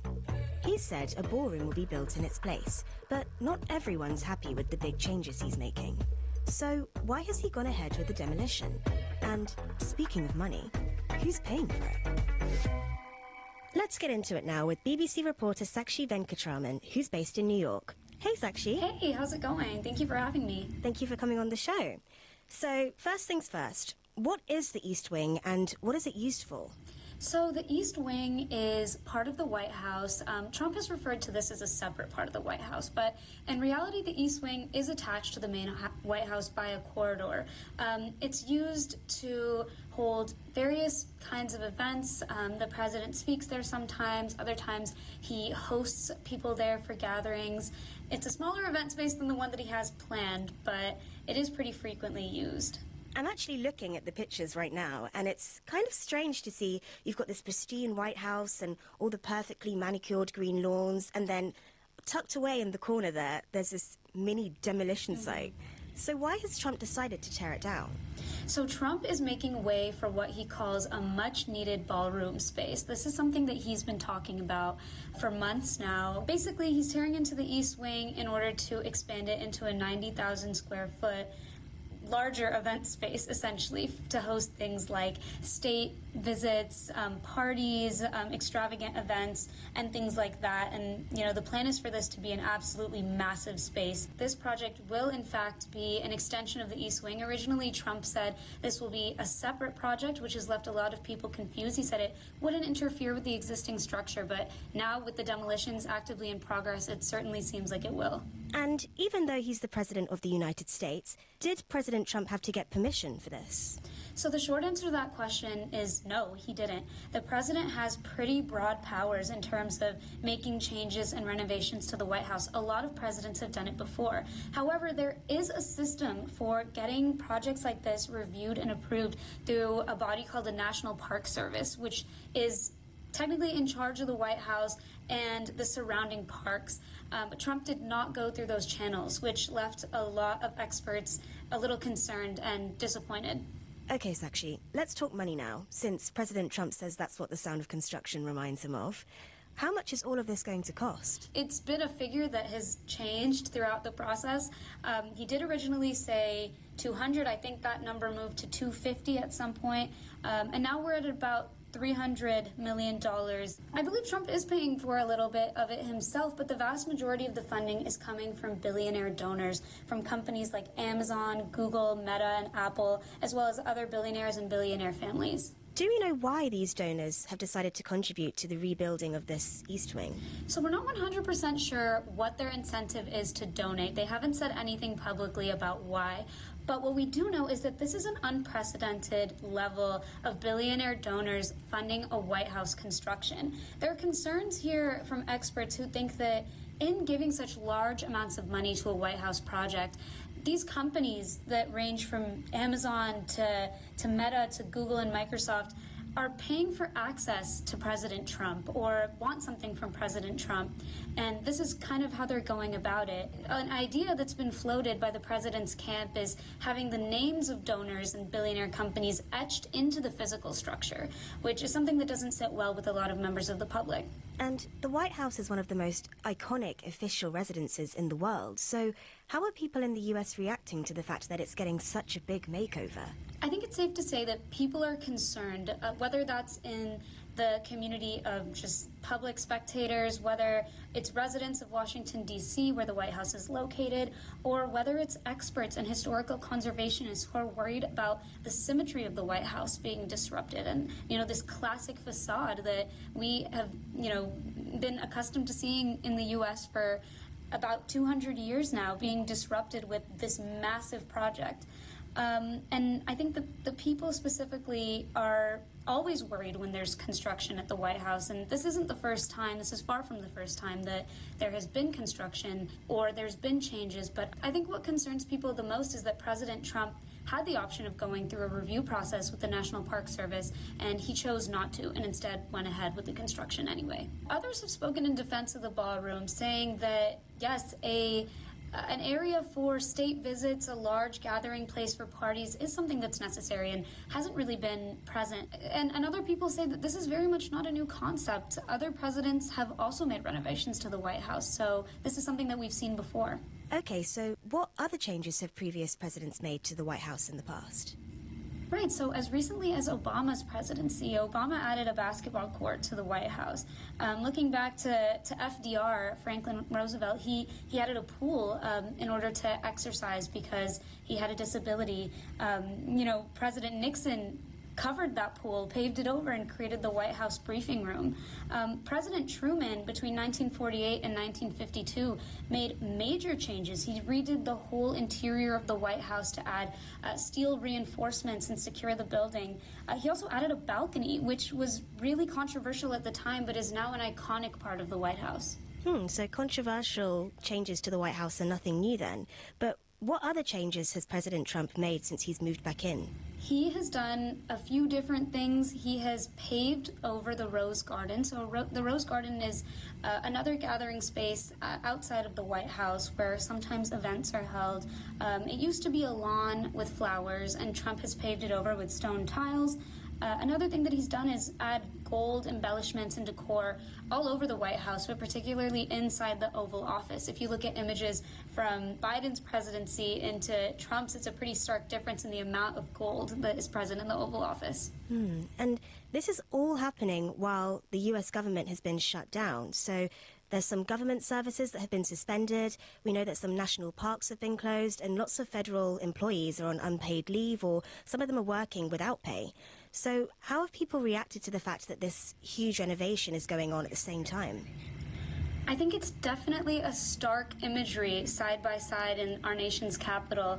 On one hand, you have federal workers who are furloughed from their jobs lining up to receive free meals at food banks because they can't afford to feed their families without their paychecks. And just down the street, you have this massive undertaking at the White House, a luxurious ballroom being built under President Trump's direction. So I think it definitely puts a bad taste in some people's mouth and kind of creates a disgruntled feeling, especially among federal workers, but among the general public too. So there's a lot of contrast between what's happening in Washington, D.C. at the moment. That's really interesting, actually. Thank you for joining us to tell us all about it. Thank you so much, Chelsea. It was great to be on. That's it for today. Thank you for listening. I'm Chelsea Coates, and this is What's in the World from the BBC World Service. See you next time. And there's much more on the BBC World Service app. Your home for live radio and where you can listen to your favourite BBC programmes and podcasts. Talk radio. I listen to a lot of talk radio. 95.1 FM. Here's the breakdown from BBC Pidgin.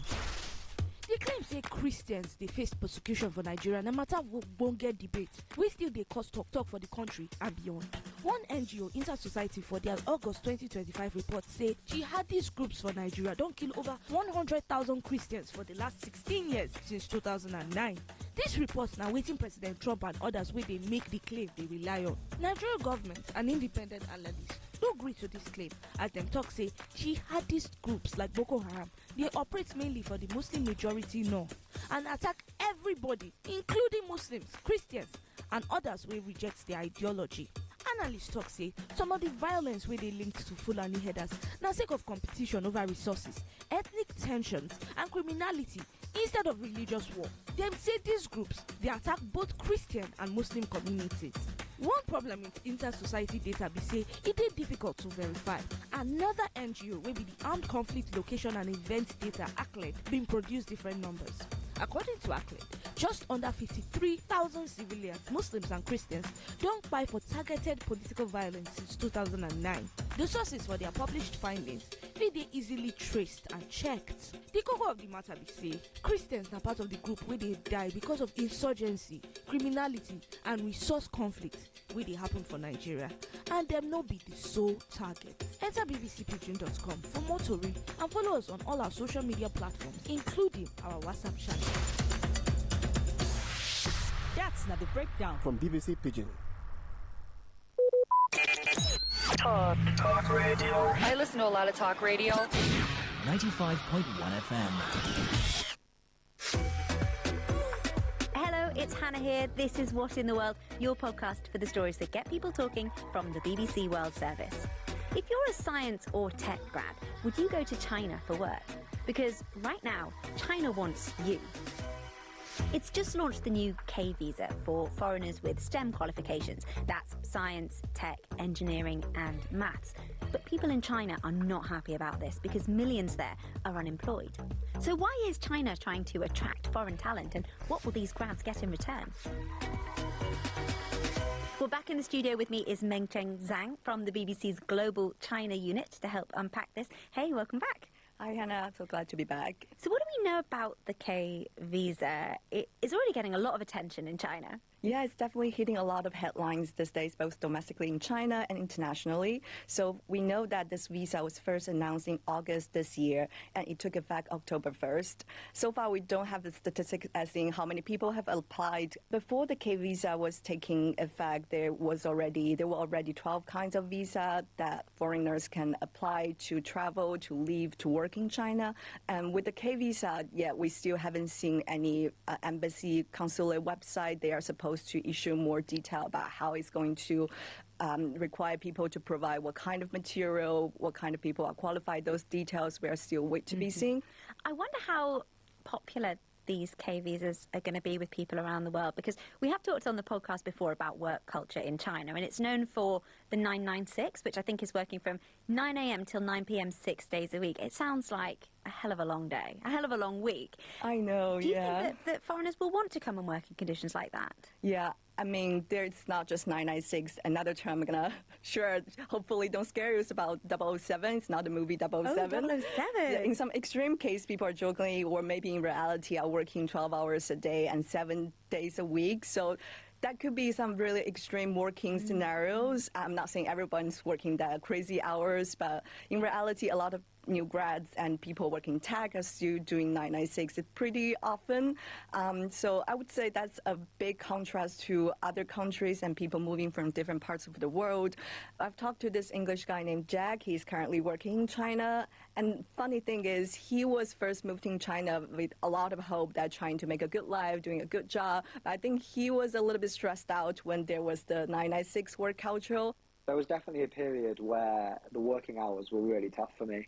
By the time I was in games design in the last 6 months, I was working the typical, like 12-hour days, 6 days a week, and then voluntarily coming in on Sunday because although it was illegal to not have one day off, you still saw people in the office on Sunday because there was just so much work to get done that you were effectively, peer pressured into trying to get ahead of the next week or trying to finish off that week's work by spending time in the office on Sunday as well. But that wasn't something they could enforce, obviously. So apart from putting in the hours, what are these grads going to do? What kind of jobs might they be doing, and what are they going to get from this visa? So China is really looking for technology and especially AI talents to come to work in the industry. I think one thing people from abroad coming to China potentially with this visa is that they can get more access to Chinese companies. And on the other hand, I think usually in the past when people from different countries want to work in China, they have to jump through a lot of hoops. Like people in many other countries, the application process can be complicated sometimes. But with the new K visa, I think they simplify. We're still yet to see what exactly requirements will be for the K visa. But supposedly you will probably get a longer stay and multiple entrants, and you don't even need an employer to sponsor you like other traditional job visas in China. You have to get a job offer first and come work. So now you can be more flexible, get a visa, move to China, and see what it works for you. It does sound quite appealing, but there's also been a huge backlash against this visa. Particularly, a lot of people in China are saying, we have really highly qualified grads and also really high rates of youth unemployment. Loads of people are out of work. So why aren't you giving Chinese people jobs? Why are you trying to get foreign talent instead? Yeah, I've definitely seen a lot of worrying discussions like that, because right now the unemployment rate is almost 18%. So you can see that's almost more than 10 million people between this age out of school can't find a job. So that's really challenging, and a lot of them are actually holding a very high degree, like bachelor degree, master degree, even PhD degrees. So they are like really worried about how could they find a job. Because right now the competition in China, even just within the Chinese students, have really competitive. So I mean, within bringing the new blood, the foreign talents are definitely raising people's concern. And I read that for the K visa, you only need to have a bachelor's level degree. But as you say, people in China have got masters, PhDs. So you can understand why they might be upset about it. Why is unemployment so high? I mean, ever since the pandemic, the China economy has been coming slower and slower.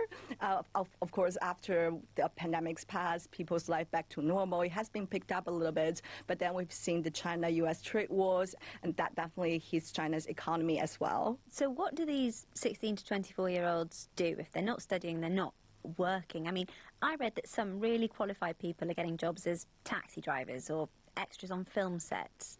So I think, yeah, people has to do some delivery job to make their ends meet, even though it's like not the best paying job.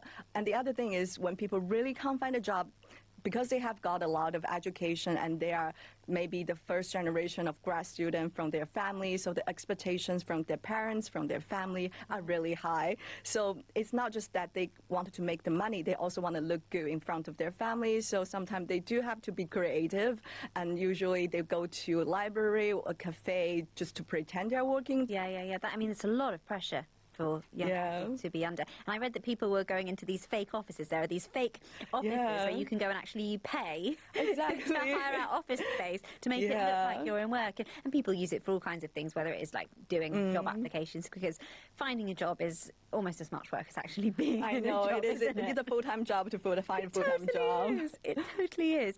So with all of this unemployment, with young people so desperate for work that they're going into fake offices, that they're paying office space to be able to make it look like they're working, why is China recruiting from outside the country? Is there a shortage of the specific skills it's after within China? Yeah, I think that's a really good question, because a lot of people think it's a strategy, almost like a PR strategy to show how opening China is and how much they want for talents, especially considering other countries, especially in the US, where foreign workers are not being as welcomed as they were before. I think it becomes a really true show and tell that, okay, we are China, we want to open up and we want more talent, unlike many other countries, some other countries. You mentioned changes to US visas, and particularly the H-1B, which they have recently said you're going to need to pay, $100,000 to get this visa, so it's a lot more expensive, and that's going to be prohibitive for a lot of grads. So do you think the timing of that announcement has influenced China's own announcement?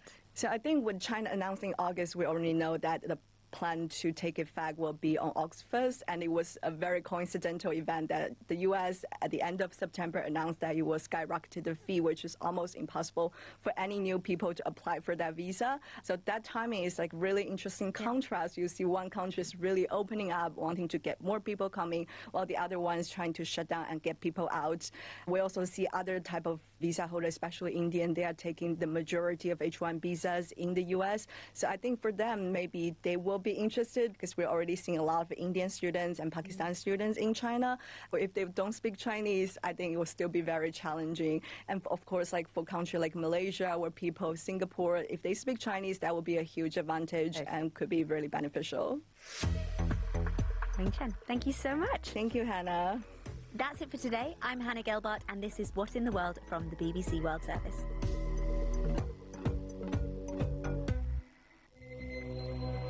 there's much more on the BBC World Service app.